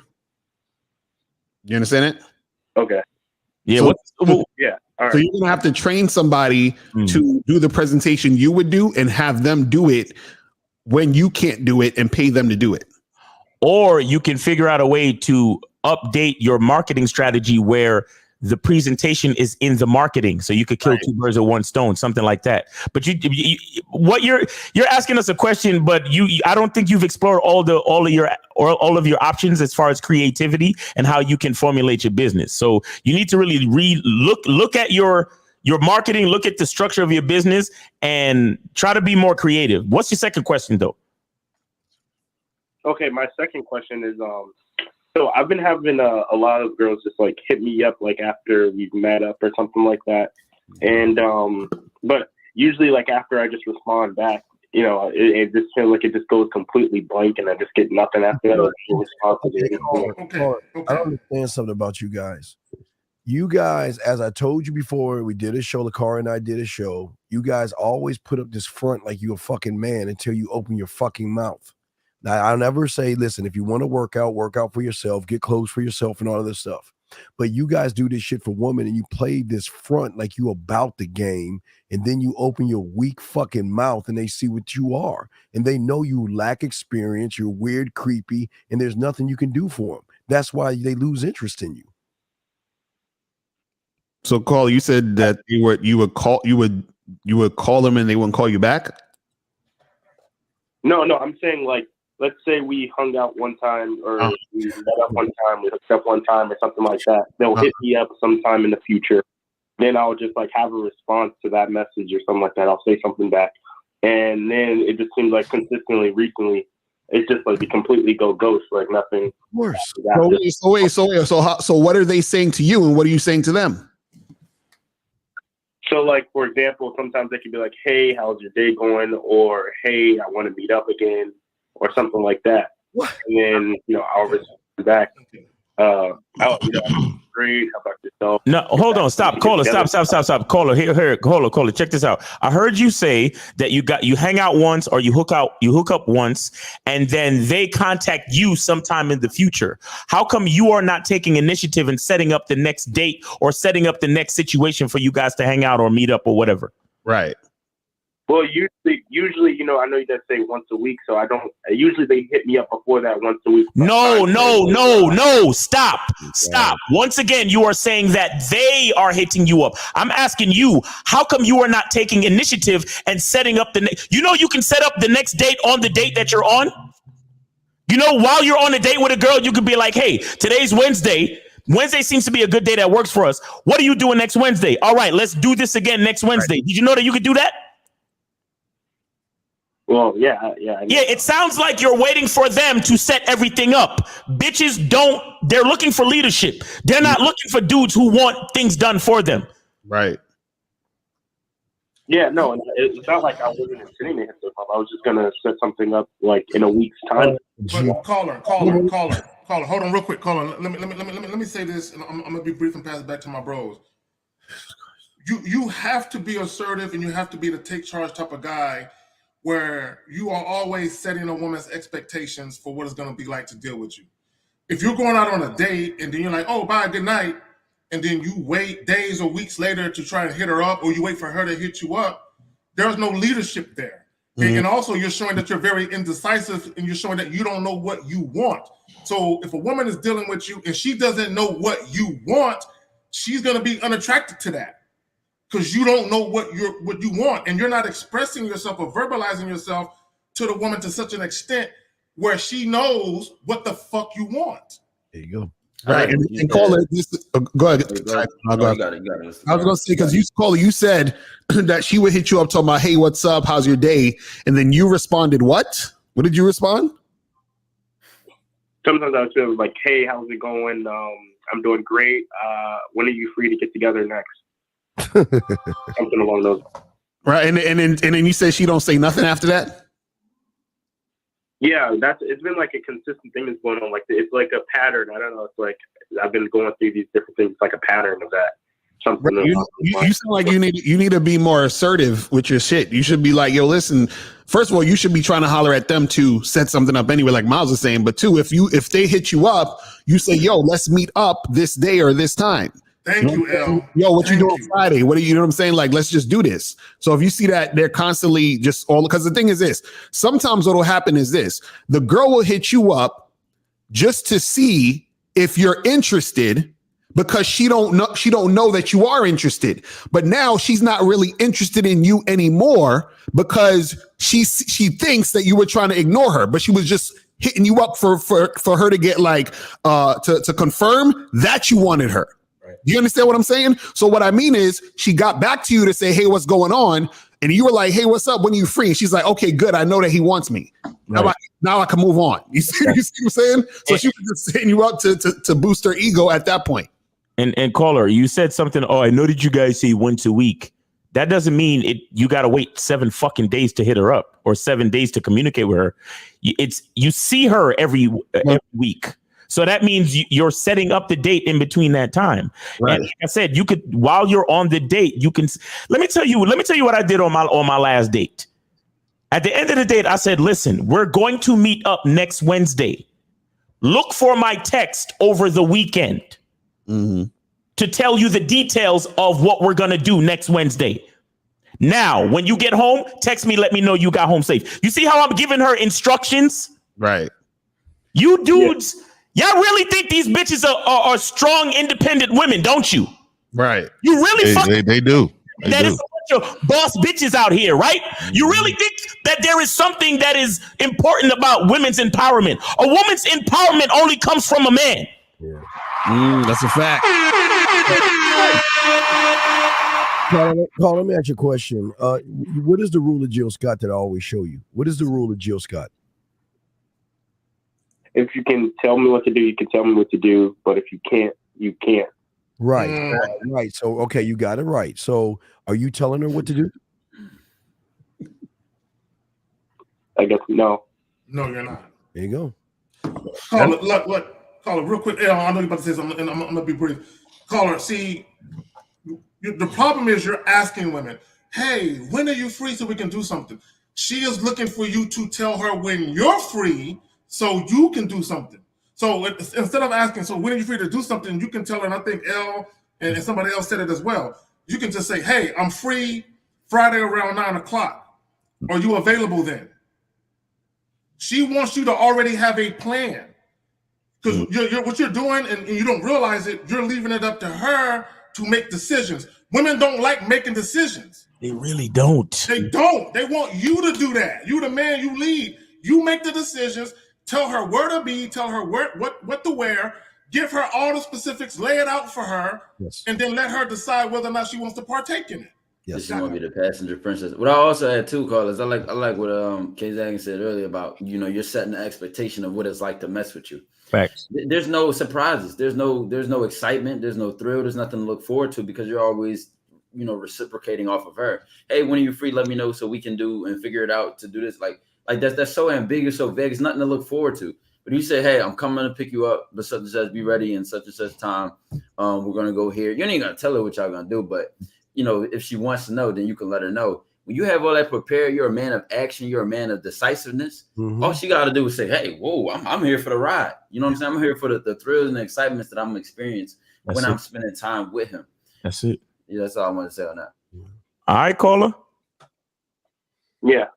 Oh, no, caller. I have one thing. Okay. She will also make herself free when you say you're free if she really wants to spend time with you. Remember that too. So all this, when are you free? What are you doing? Blank and blank. Nigga, she doing whatever you doing and she free whenever you free when she really like you. Right. That's facts. All right, caller. Right. All right. Thank you guys. All right, appreciate you, man. Take it easy. Get some coaching. Go to realgame03.com, get some coaching. All right, we got 4073. You're on live with Real Game No Theory. Did you call earlier? I think you called earlier, right? Yes, it's David. I wanted to ask if you hanged up. Oh no! I think it got disconnected. No, I hung up. I hung up on you, my nigga. I hung up. Is this the guy that's above average in looks? Yeah, this is above average in looks, bro. We need you to. We was asking you for the problem, bro, and you kept fucking talking real slow. Above average in looks. Okay, so I hung up on you. So I hung up on you. And I'm gonna be straight, okay? Yes, please get to the point. Thank you. Okay. One. She said. I said. She fucking sounds, bro. Enough if she's not interested. Wait, hold on, wait, Dolls, don't hang up on me yet. So you said this beautiful girl at your college said she's not interested in you? Sorry, can you repeat that? This girl at your college said she's not interested in you. This beautiful woman, she said she's not interested in you. But you're above average. No.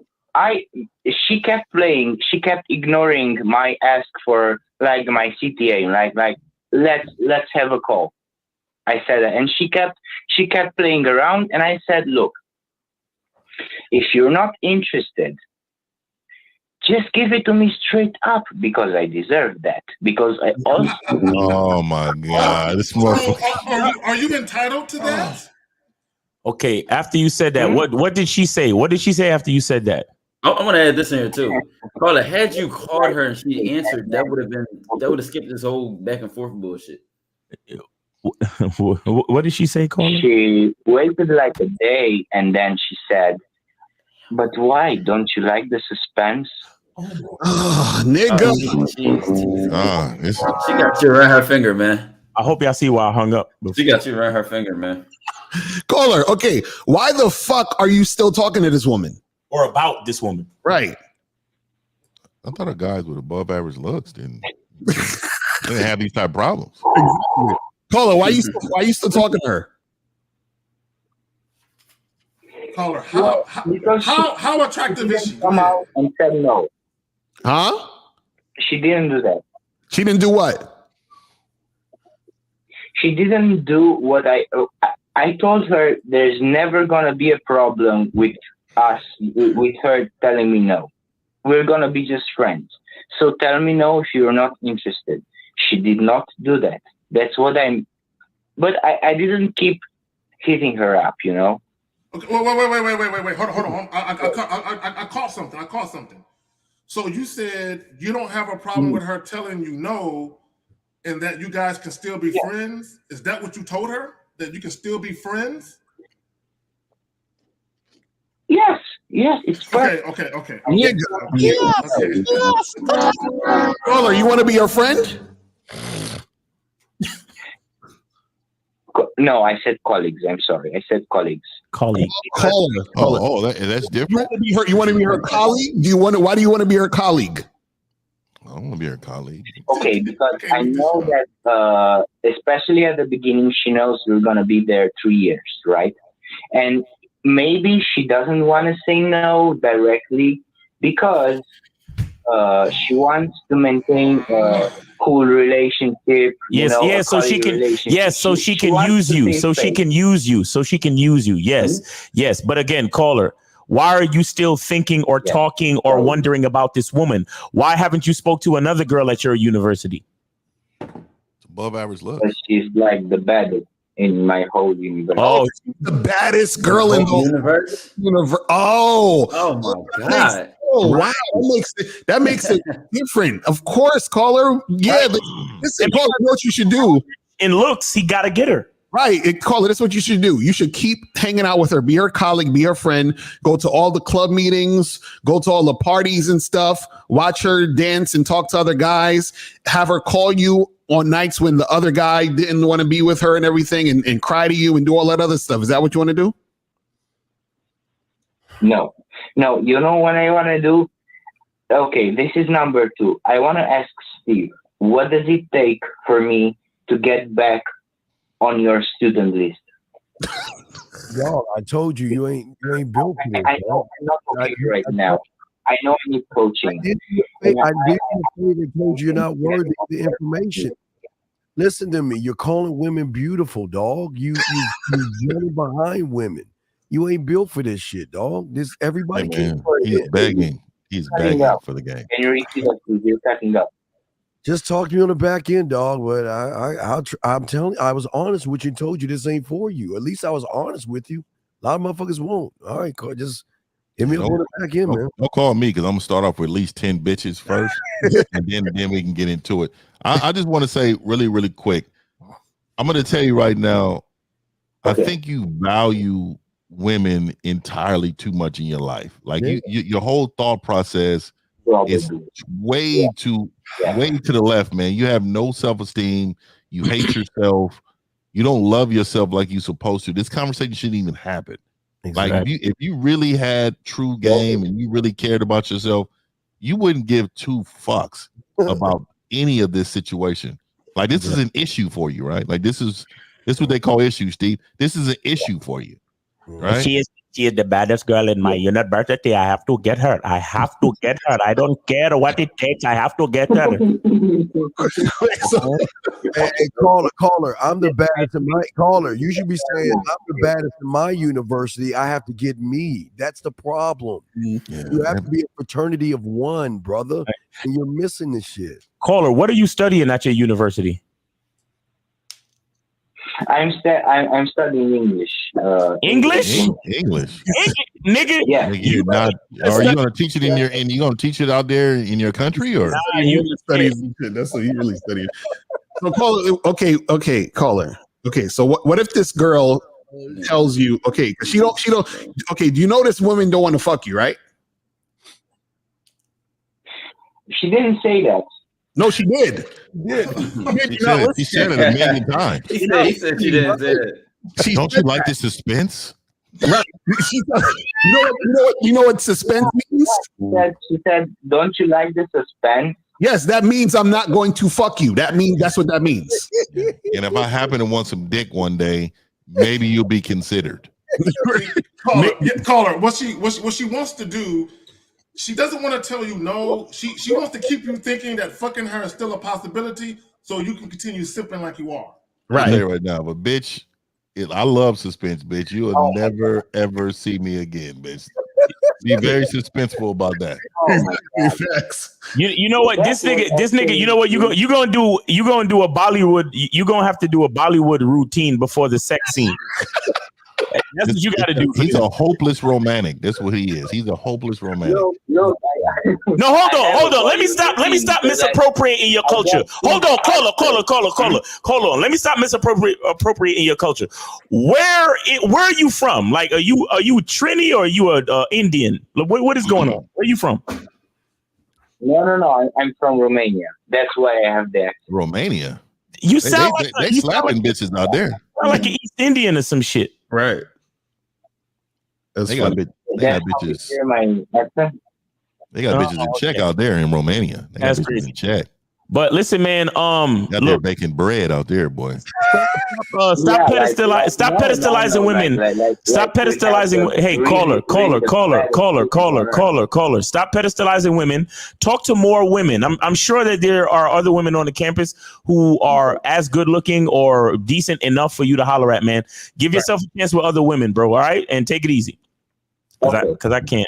All right, 559. You're on live with the Real Game No Theory panel. Name, age, and city. How can we help you?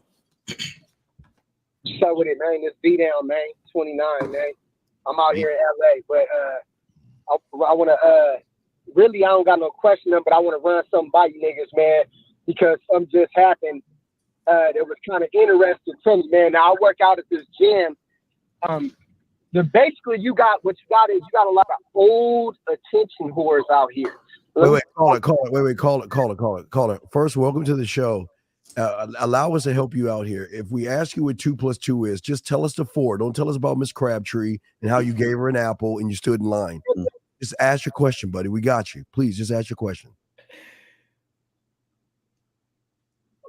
Is this Steve the Dean?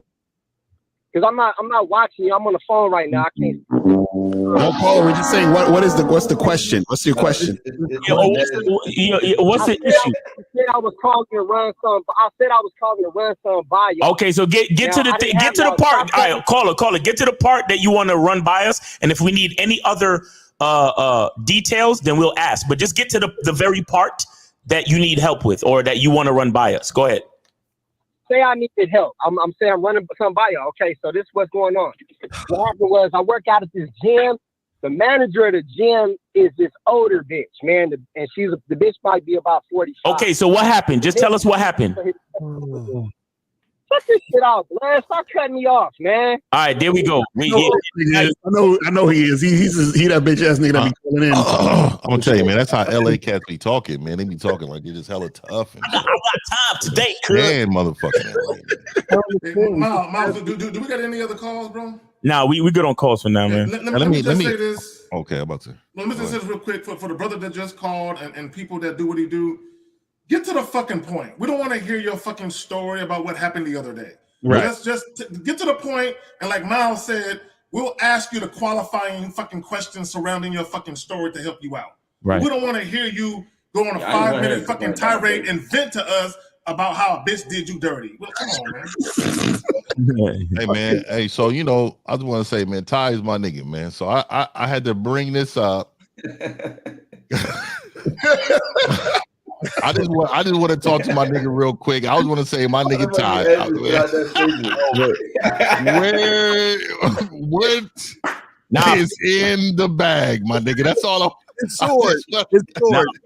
Everything that needs to be in there. That nigga got chapstick. Now he got the chapstick in there. It's the Bible. That nigga said a Bible in there. What did you get the Bible in there? Yeah, man. Nah, on some real shit. I seen a nigga pull out some hardware out of one of them motherfuckers. Yeah.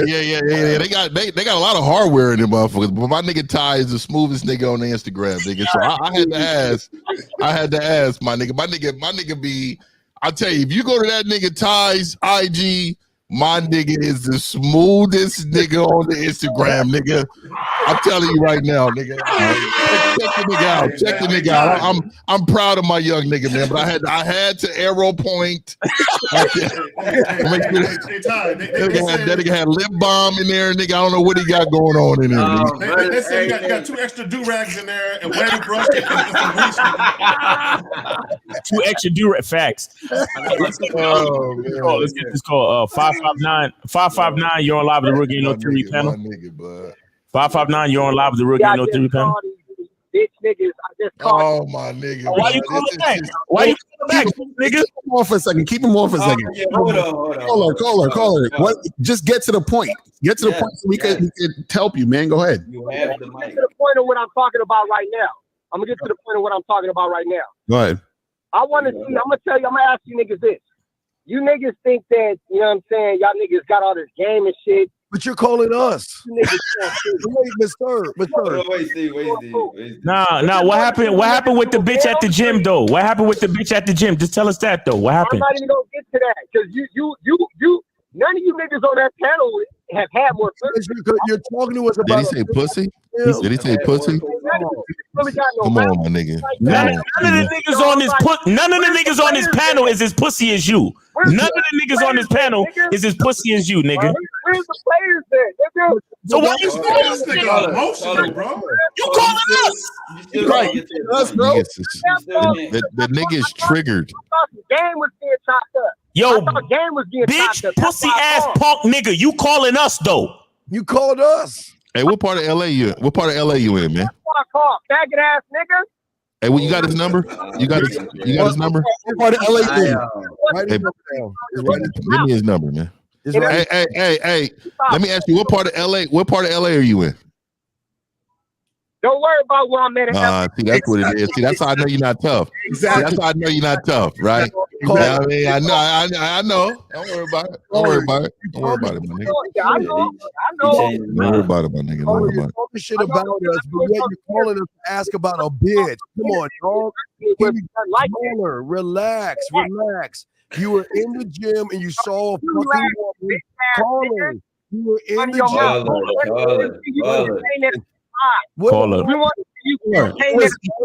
You was in the gym, caller. You were in the gym. Caller. You were in the gym. Stay focused, nigga. You was in the gym and you saw an old bitch. Now tell us what happened. You was in the gym and you saw an old bitch. Tell us what happened, my nigga. It's okay. Tell us what happened. Tell us what happened, son. You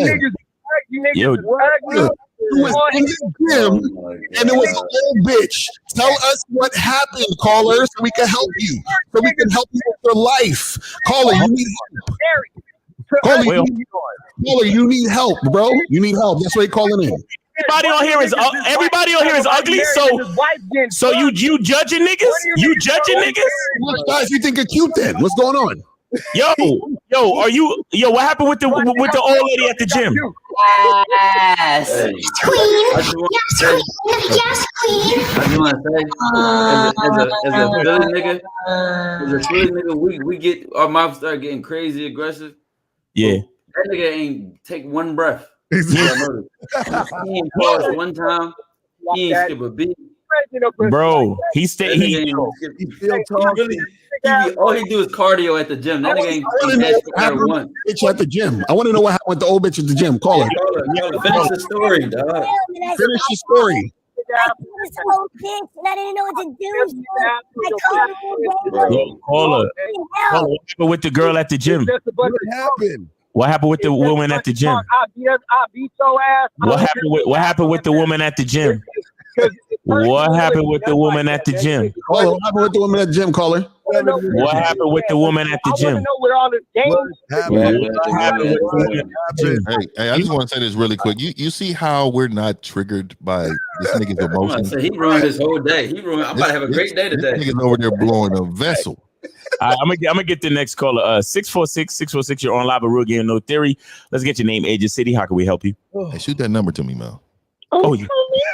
He sent it to the group text. Yeah, the group is on the group. All right, so we got 240. Nigga. 240. Is this 50? Yo, This is Fred from DMV. Craig from DMV. What's going on with you, man? How you doing, man? How you doing? DMV, stand up. We got to represent us. Go ahead, brother. Right. Yeah. Yeah, I'm sure. How old are you? How old are you, real quick? How old are you? Oh, he hung up. I don't know what happened. Oh man, he got to represent us. God damn it. He thought he was gonna come with something good too. Yeah. I mean, he might call. Yo, 240. Call back, bro. I don't know what happened. It says your call was dropped. I did not hang up on you. Call back, brother. Call back. But damn, man, what's up with homie, man? What's up with homie, man? You won't tell me what happened with the? I know. I want to know what happened with the old bitch at the gym. I do. You know what's funny? No, you know what's funny though? One of his points was, she gets fool's attention, but you're the one remembering a story to tell other people. So you're the one giving her attention. Right, he's the fool. He don't even realize that. You see what I'm saying? I was coming to see where the players was at. I thought game was being chopped up. Yeah. They said I got more. Y'all don't have no pussy, so that mean y'all don't have no game. Right. Pussy don't establish game. You can get pussy. You get pussy in so many ways, brother. Exactly. Right. That's amazing how when men say that, like they really just what they're saying is women validate them. Exactly.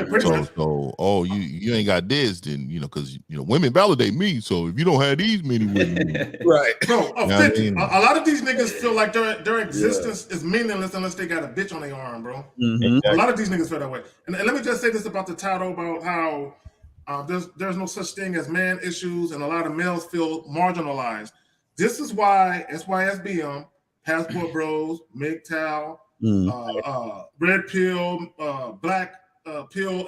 This is why they all exist, because they all feel or have felt marginalized. Yes. Like they were insignificant to one degree or another. And my thing is this is the reality of it. If you feel like you're insignificant, it's because you are. It's not because of a woman. Right. It's because you are. Because if you feel like you've been marginalized or you're invisible to women or you're unimportant, it's because you have made the validation of a woman more important than you. Right. You're not important to you. How could you ever be important to a bitch when you're not important to yourself? Yeah, that's right. All right, 240 coming back. 240, you coming back, man. Real game, no theory, man. Name, age, and city. Well, you already got it, right? DC. Yeah, we already got it. Yeah, DC. How old were you again, real quick? That's up, nephew. Oh, that's just 50 now. This is a whole other... Oh shit, my bad. What's going on, man? What's going on with you, man? What you got for us today, 50? How y'all doing today? Now, I just want to ask Mr. 1950 something, because he was on a dope ass show the other day. This brother AM or something. Right. I just wanted to know. He had mentioned something. You had mentioned, Mr. 1950, that you were very adamant about these rappers that's going out, on the day they were selling dope, and now they made it. And they coming back in the community and they giving out turkeys. And you had mentioned that you were violent back in the day. And I just wanted to know, what is the difference between them and you as far as the actions today, as I guess as you could say, as they are getting their shit together and redeeming themselves? Can you get some more clarity? Yeah. So let me clarify that too. So being violent doesn't necessarily mean I was violent to groups of people, right? The lives I disturbed more normally was in my presence at that time. Somebody was saying something crazy, like I would overreact and bomb on them or something. You know what I mean? Just beat them up real bad. You know what I mean?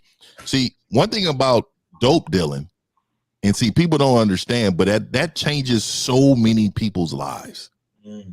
The mothers leaving kids, the fathers leaving the home. The kids are affected now. The generational, people talk about generational wealth. Well, generational of toxic mindset happens. Yes. So what I'm saying to you is these men that you're praising are killers of millions. Yeah. There's no difference in Bloods and Crips, right? We know what they do. We know how they do it. They terrorize the communities. They adopt the very young, the weak-minded people in order to be involved with the toxic mess. We as men can never praise those who giving turkeys out, right? Because what you're saying is it's okay for me as a young person just to rob and steal, take away from the community, and then when I finally give turkeys back, you want me to forgive what you have done. That's not how it fucking works. At the end of the day, people complain about our communities. We praise negativity in our communities. We praise individuals who give you turkeys and have them speak for us publicly as if they're doing something for us. Right. They've done nothing for us. And we need to start praising the teachers in the communities. Yes. The leaders in the communities that's helping change life, healing some of these people therapists that's talking to these individuals. The mom to take on 12 kids in their house is not even hers because of the what the drug has done for the community.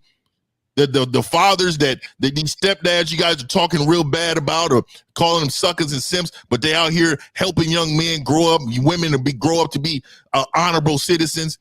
These people who are adopting kids in the community, I can go on, man. But at the end of the day, the difference is in my presence, I was violent as an individual. But as a whole, they destroyed decades and decades of human life. Exactly. There's no forgiving that, bro. There's no difference between those men and Dahmer. There's no difference. Yeah. There's no difference. They killed many, and we're accepting them in our community as leaders. We fucking see guys like fucking Jay-Z put on a fucking pedestal, dope dealing in the communities, killing others. Puff Daddy's fucking speaking out. I can't believe the ignorance. It's no difference than we seeing losers fucking be around losers in this community. Preach. There's no fucking difference. Yeah. We have to accept the bare minimum in order for us to say, oh, they're fucking giving back and they're changed their life. What a great rags to riches fucking story. No, the real people who daily affect change are the ones we should be praising. Look at other people's community. They don't fucking Kid Rock is not the leader of the white fucking community. He's fucking not. Right. And that's a reason. It's methodical. Facts. Nah, real shit, man. Real shit. Real shit. And the shit is, turkeys is made for family dinner. So what the families that fucked up, but you giving them back turkeys for, and now the family's broken. You see what I'm saying? So I'm with you 50 on that. But shout out to my dude King Dre in the building. What's going on? That's my guy. That's my guy, man. What's up with you, bro? That's what's up. Yo, so 50 fits well. 50 fits well. I just want to thank go ahead. 1950 for that because I'm in the same mindset as far as community. I've never been, arrested. I grew up in Harlem on 125th Street in the 70s. So Shout Harlem. I got it. I got an iron ass, but it's like today when I see, what you said, even back in the 80s and the 90s, these kids are now in their 30s and 40s, and I'm watching them and I'm saying, well, maybe they can change, maybe not, but I get what you're saying.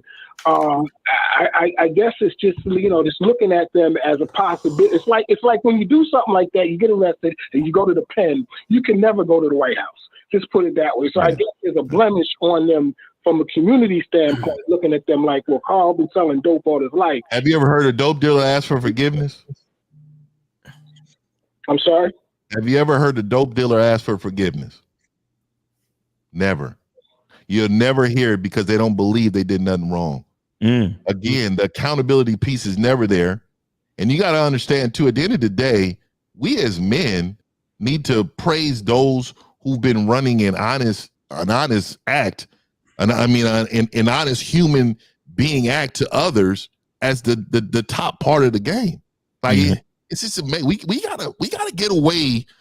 We gotta get away from allowing people to give us images as actually who they are. Like Meek Mill and Jay-Z started this program. I know people who's a part of this program of change. That's great. That's great. But at the end of the day, the lives that you killed off, you can never get those families back. And those are the same people that we talk about that's ruining our communities, are the same people that they help ruin the communities because they took mom and dad away. We can never let that fucking shit go. We got to be bigger than that, man. All right, Unc, you good, man? Yeah, man. Yeah, thank you, Mr. 1950. I mean, I fucks with him because I looked him up. You do a lot of work, man. You know, there's a lot of stuff on the East Coast that need that type of energy you got, because a lot of people want to go out here with the blankets and and be all soft. But when you dealing with people like you deal with your clients, it's just coming home. I guess. Yeah, I mean, I appreciate you, man. I appreciate that, man. Yeah. To be honest with you, man. My next move is public speaking, and I'm gonna be going in communities and talking real shit to these individuals. We have to have a standard. Like as a man, we always talk about standard, right? We always talk about principle, standard, morality, all these things. As a community, we need to have a standard. We don't have a standard because we had a standard. As soon as they break those standards, they can no longer be in this community. And that's how others do. Yeah. That's how if you look at other communities, if they let these Muslims or these Arabs, they see some stuff going on in their community, they will cut your head, a leg, arm off. They do not play games because they understand the foundation is the recipe for success. Yeah. The foundation of that man, the foundation of the community is a resume for that man's success. And you got people out here blaming women that's out here booty shaking, all this old stuff, because the father is not being in the home who gives their daughter self-worth. Right. Like it's just, this is not the show, the platform. We'll rock another time, man. But I appreciate you calling in, man, and asking that question. Because I'm fed up. I'm fed up, dog. By the way, I know I see it. And by the way, 50, this 1950, you're already public speaking. You're speaking to us, so you already there, bro. Just get a damn soap opera. I respect that, man. I appreciate it, bro. All right, Uncle. I'm gonna let you go, man. Appreciate you. Appreciate the call. 50 just went hard, man. 50 just went hard. Yes, sir. Yes, sir. All right, so we got 804. 804, you on with the Real Game No Theory panel. Name, age, and city. How can we help? Name, age, and city. Ryan. All right, age 18. Okay. And city, Richmond. You just made the cut, caller. You just literally made the cut. Yeah, you just made the cut, man. Right in the door. Yeah, let's get your question real quick. Hey, so basically, I really like watching y'all, right? So I just wanted to have a question to ask you, just so I could hear y'all like perspectives and stuff like that. So, like, how do y'all feel about pursuing like females that aren't really interested at first, but like want to know you? Sir, pursuing interested first? Yes, sir, Amanda. I don't know what that is. Okay, young man. When you have, young man, listen, young man. When you have game, we don't pursue shit. The fuck? Why would I pursue if I'm the fucking opportunity and she's the option? I don't pursue shit. I just position myself to show her why she should be fucking me. So you got it all wrong about we don't pursue shit because we're too busy pursuing ourselves versus pursuing these fucking women, sir. So please continue. Well, let me add this, caller. Right. So your mindset. Hold on, real quick, and I'm gonna give it back to you, caller. Your mindset should be: I know there are women out here that don't deal with real men, and they don't have experiences that's memorable in a positive light. Let me offer that. And like Steve said, you're positioning yourself. You're offering a woman something that you know a lot of women don't get enough of, and that's a real man. So all you're doing is offering your services, basically. Even on top of that, caller, what you're essentially saying is that you should do different things based on how much the woman likes you. I'm the same guy if she's not on my dick at all. I'm the same guy if she's obsessed with me. I'm not really changing myself based on how much her interest is. You know what I'm saying? The moment you start getting into putting more effort in, now you can recognize that this woman's low interest, medium, high interest, or whatever the case may be. But you don't want to really get into those details. You want to get into the actions that you want, the results that you're trying to get. Right. Again, if you offer opportunity to spend some time with you, to get your number, to give her your number, etc., she takes it or she doesn't take it, it is what it is. I'm not really getting into, you don't want to just get into that, all that, the nitty gritty of it. Yeah. You start working too hard, you start doing too much. Okay. So let's say you got like you mess with two females, right? One's on, like y'all talking, and one's on your dick and one's not. Like you just throw away the one that's not on your dick and just Yes. Also, how is she not on your dick? Hold on. How you talking to her and she not on your dick? Like, what do you mean you just talking? You mean you literally just talking? About what? Shit. I mean, like you trying to get to know her and shit like that. Get to know her. Why? Get to know her. Why? Why do you want to get to know her? Why? What's the purpose of that? All right. So the person the girl that's on your dick is like not as attractive as the girl. No. Okay, hold on. Let me refocus you. Why do you want to get to know the woman? What's the purpose? What do you hope to achieve by getting to know her? Thank you, Zach. That's a good question. What is like? Fucking God, you can't even answer the question. I mean, so wait, do you want to fuck this chick? Do you want to fuck her? He's 18. Let's remember, he's 18. So you want to have intercourse with her? You want to have relations? Of course. Well, then why don't you ask her what the fuck you want then? Yeah, so why I'm curious just to fuck? You just tell her you want to fuck. Just tell her you want to fuck. Straight up, and that's like imagine. And Carla, where do you see the difference in she not being on your dick? What does that look like? What are you saying about it? Oh, so like one girl would be calling me all the time, texting me back as quick, like you know what I'm saying, and other but like text back like late or like wouldn't. That don't mean nothing. That don't mean anything, bro. That don't mean anything. But Carla, I got women I do not text for weeks. Carla, I got women I text like once a week, and when we link, that's it. I don't complain how often we call, text, talk. I don't give a fuck. But remember what he said, Ty. He said this was the one that calls him a lot is the average one. The one that he's as good looking, he's giving him any play. Oh, I ain't hear that part. Yeah. So you're not getting anything at all from the other woman. Nah. Like so then why don't you find another woman who's as attractive as her that's gonna treat you like the average chick is treating you? And also notice this, Mr. Lucario, you didn't put it in your shoes to provide the opportunities. You said, well, this one calls me and texts me fast, this one doesn't. How are you creating opportunities for her to be on your dick? Why isn't he treating her like the average chick? That's what I like to know. Thank you. Why are you treating the good looking one special, sir? I don't know, like precious. What makes her attractive? Her weave, her eyeliner, her blush, her mascara. What makes her attractive? Just like your face and her body to me. I mean, I don't know. Like I don't even know. Personality, and she's always. But listen though, like the attractive girls, like she got like work. She always working on herself and shit like that. Like focusing on college. So I'm like, there ain't too many females that I've met. Like focused on work and like college. Okay. Caller. I see what you're doing. You're enamored by the chick. You're admiring her. You're pedestalizing her. You're like, oh my gosh, she's the holy grail of bitches, bro. She's just a female, bro. Look, let me ask you a question. Are you having sex with either one of these women? The one that's highly interested, yeah. Okay, so the good looking one, how long you been talking to her? Only for like 3-4 weeks. 3 or 4 weeks. Wait. What are you talking to her about? Ain't you trying to fuck? How come you're not fucking? What the fuck?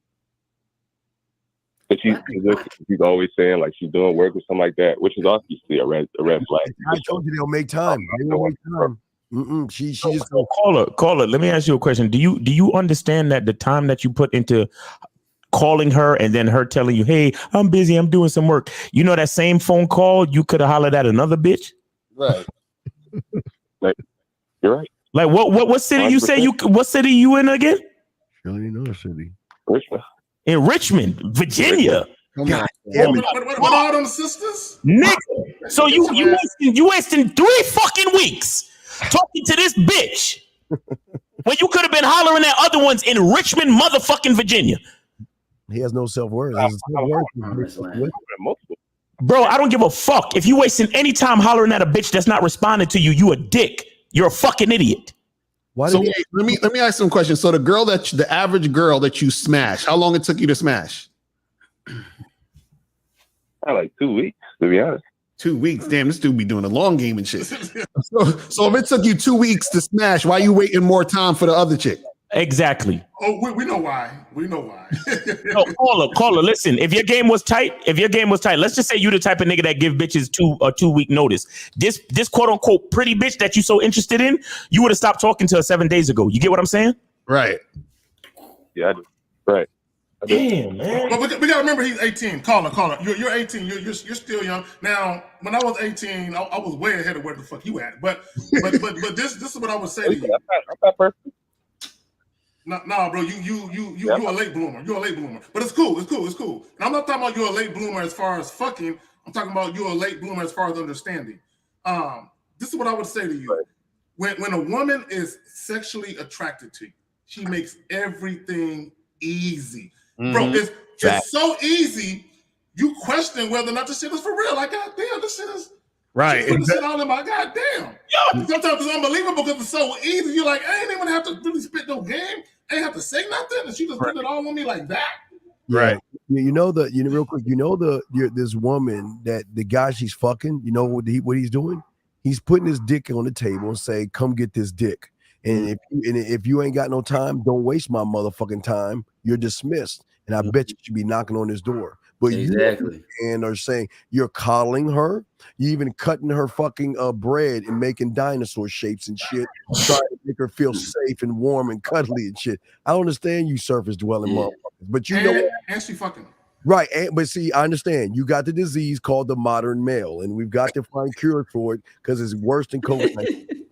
Yeah, Steve. I always add on top of that to say, like, call it. Don't sweat her, don't press her, don't try to force nothing. Like, I really just let that shit go because there's been chicks like that with that where ain't nothing kick off immediately. You fucking around, hit that shit months later randomly, not even by pressing, not texting her every day. You might not talk to her for months. Right. You still might watch your social media, pay attention to what you got going, whatever, and then try to pop her way back in. Yes, and whatever. But I don't press it, bro. Like let her be, let her whatever. You know what I'm saying? Yeah.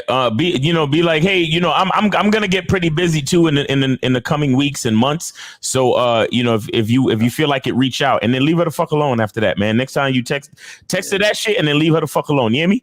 Right. And stop liking all her pictures. I know that's what you're doing. You got one more question. Go ahead.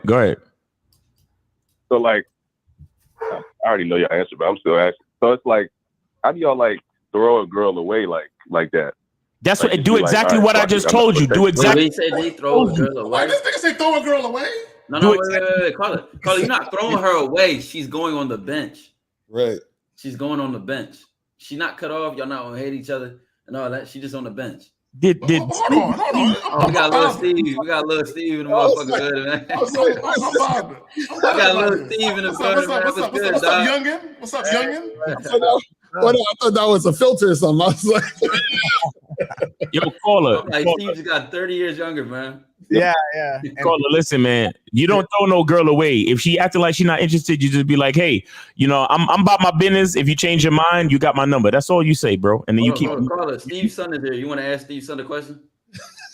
Go ahead, y'all. Like, are we all the same? We all near the same age type shit. I didn't hear what you said. Say it again.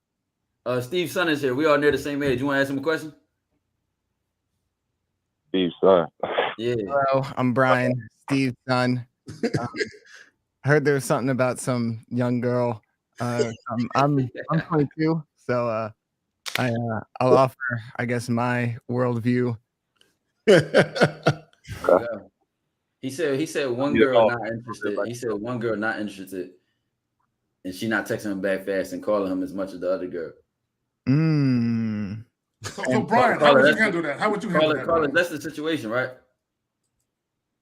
Yeah, but like the girl that's like less interested looks way better in my eyes compared to the girl that's interested.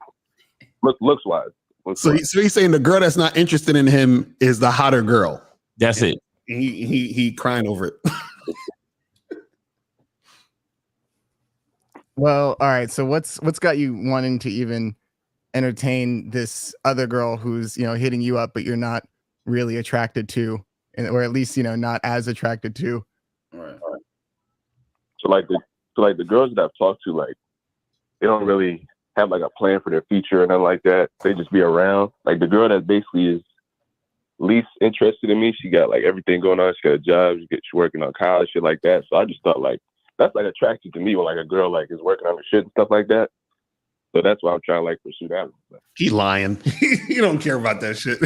He don't care about that. Nigga, you said it was the looks before. You said it was the looks, homie. Yeah, I did. But now I'm saying both of them because like I forgot. But caller. Here's the issue though. Here's the issue. Because you said that the more attractive woman, she has things going on. How does what she got going on benefit you though? I don't know. I just find it attractive that like, cause I be on my shit too. So it's like if I find another girl that's doing on her shit. Bro, call. Check this out. If I was fucking with a chick who's a millionaire and she didn't want to spend no money on me, I don't give a fuck that she's a millionaire, bro. Right. I'm just saying. Yeah. I think I'm about to be getting kicked off here, but I think you should be going where you're getting attention back, and if you're just wasting all your time with her, even though you've got like this goal, like, oh yeah, she's got herself all worked out, I want that. If she's not giving you any attention back, you're wasting your time. Exactly. That's it. Exactly. See, that's what we talk All right, bro. Peace, man. It was a pleasure. You guys have a good one. Good to meet you, Brian. Good to meet you, bro. All right. Caller. You good, man? I'm about to let you go. What's good? Oh no, I'm good. I just wanted to like hear y'all. All right, and you kind of young. You kind of young, so I would suggest you go to realgamenotheory.com and get with one of us for some coaching. All right, and we appreciate you. Thanks for sharing your story. Have a good day. You got any more calls, Miles? Yeah, last call. This is it, man. 857. You're on live with the Real Game No Theory panel. Name, age, and city. How can we help you? What's going on, panel? Respected panel, my name's Shaughnessy. I'm 24 and I'm from Boston. All right, what's up, man? How can we help you? Good. What's up, boss? Just a quick question. So basically, I gotta tell you a little backstory, but it's just a quick question. Oh my God. How I charge this girl. So I just want to know if this girl disrespecting me, because basically I've been vetting her for like the last 5 months or whatnot, and she asked me what are we. I told her we're open, and as soon as that, this bitch took she's in Florida. She's in Miami right now. She went, like, as soon as I told her we open, she went to Miami, and basically now she hasn't even hit me up since she's been out there. She fucking. Yeah. So what's the issue? What's the issue? My issue is like, as soon as I tell her we open, she just go to Miami now, and she's gone. Hey, hold on. Let me ask you a question. How long have you been with this woman? I was with her for like 5 months now, 5-6 months. Okay, so y'all was just seeing each other. You're not boyfriend and girlfriend, right? Facts, yeah. Okay, so if you're not boyfriend and girlfriend, it's automatically open anyway. So you don't even need to say it's open. You know what I'm saying? Because it's automatically open. So if she go off to Miami and she doing what she do, then what's the issue? The problem feel like he feel like she doing it to spite him, like to disrespect him directly. Well, here, let me say this. And I'm gonna pass it back to the caller and to the gentleman. This is the problem with you guys. A lot of you guys, y'all would tell a woman, "Oh, our situation is open," because you want that freedom to fuck other chicks, but you never plan for the other shoe to drop, and that's her fucking other dudes. Exactly. And then when you get hit with that reality, you're like, are you fucking? Are you seriously fucking somebody else? Right. You said it was open. So she said, deuces, I'm out. Right. So why you in Miami getting dick, bro? Yeah, so what you upset about? You created your situation. Yeah, she doing exactly what you told her she could. But I feel like that's like, it's another thing to be open, but it's another thing to be disrespectful. No. Your view is making it disrespectful. Yeah. In reality, what we could say is, if you told her y'all were going to be exclusive, she might have went to Miami with you. She might not have went to Miami. She might be up under you right now. Who knows? But when the fact you told her is open and she would rather go somewhere else and not respond to you at all, you ain't really got it with her. Yeah, Caller. You ain't got it. Steve, I got to. Caller, here's the thing, big guy. You're not looking at the game as the way you should look at it. You should let her go to make her come back to see what she's missing out on. Mm-hmm. You should let her go to Miami. You should pick out her swimsuits or dance wear. Let her have a good fucking time. Because see, when you have game, you ain't gonna want to go too far because her going to Miami means that you're free to do these other fucking women that are waiting in line. And they will think twice about going to Miami. Or if she goes to Miami, and if you know what you're doing right, she's gonna miss you and want to come back. Never hold. See, y'all guys want to handcuff these women and you want to hold them down. And y'all act like women don't want to fuck. You act like women would sit in the ivory tower and shit and just knit all day. If you ain't fucking her, she's gonna look for someone to fuck. So wait, let me ask you a question. So what part of this is you feel is disrespectful?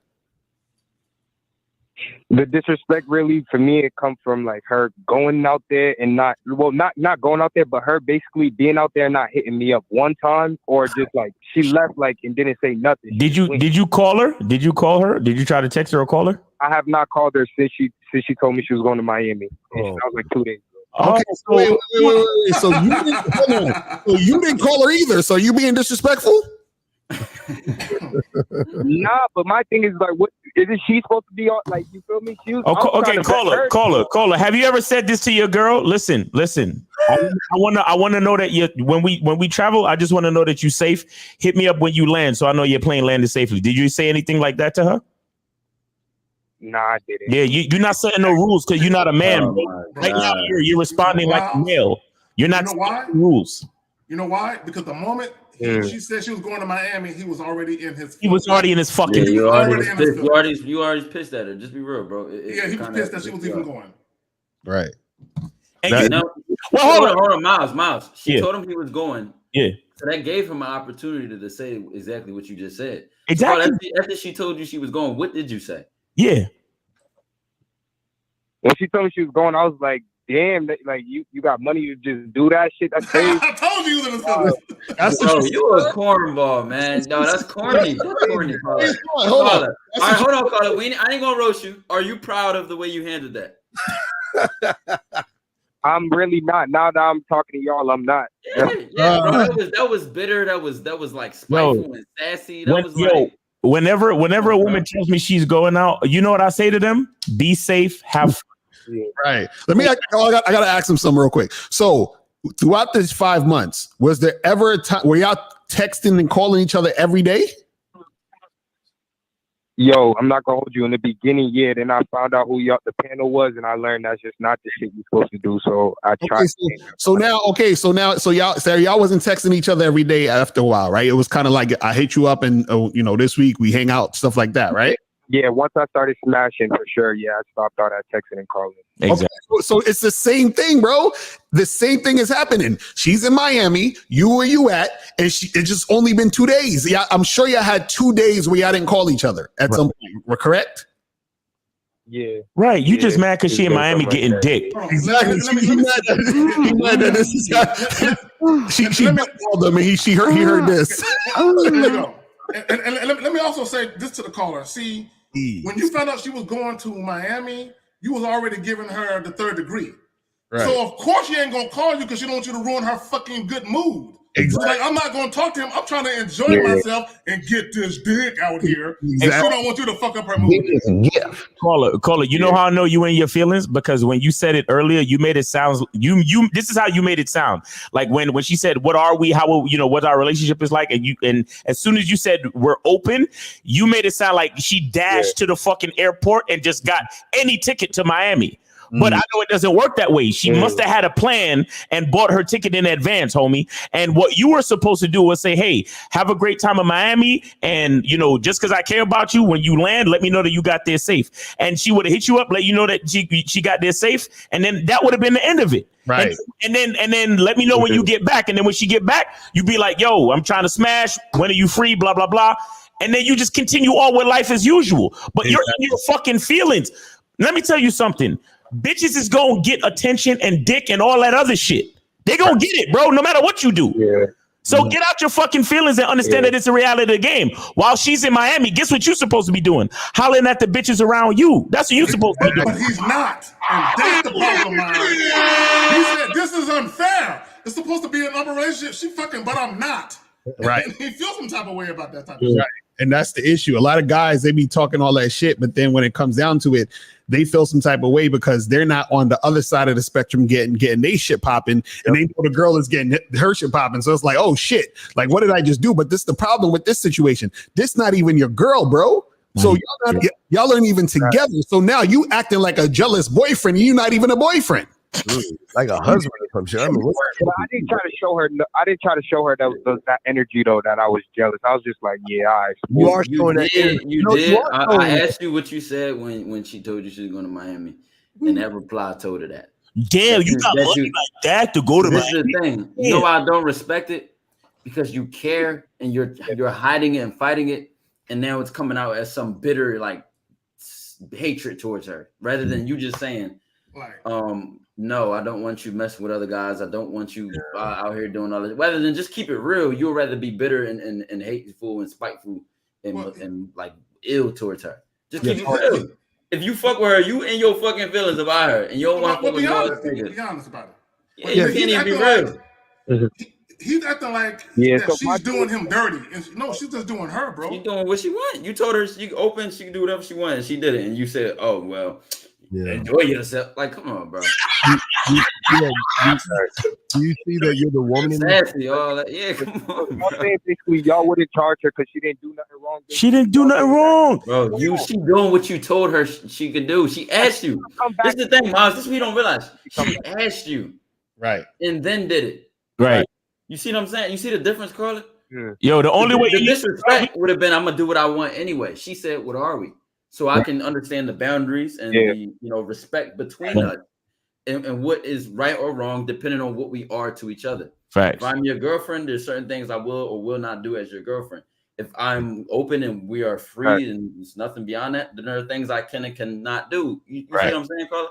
Right. The only way you charge her, caller, is if when she come back, is if when she come back, she start acting different. Right. Exactly. Meaning that when she come back and you hit her up to smash or meet up or do what y'all usually do, and she start acting funny, then you could be like, "Yo, what's good, man? You went to Miami and now you acting all funny. You know, I might have to charge your ass." You feel me? Like that's the only way. But you know, I bet you when she comes back, this feminine motherfucker, well, what'd you do? Yeah, what did you do? Who was it with? Yeah, why didn't you call me? And how big was his dick? How many bodies did you put on in Miami? Come on, man. That's how you sound. Oh, you sound like a fucking woman. Hey, call her. There's a good chance her pussy might be sore, so she might not want to fuck you right away. I'm just throwing it out there.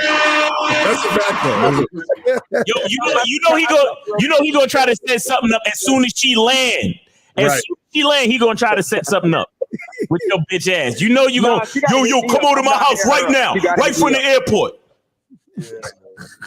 You had that blue light to see what war wounds she has. Oh yeah. See, she gonna be in the dark room with the blue light, like fingerprints. Like, oh, who shot that buckshot? Who shot that one? Yeah. See, look, listen, bro. The bottom line is this.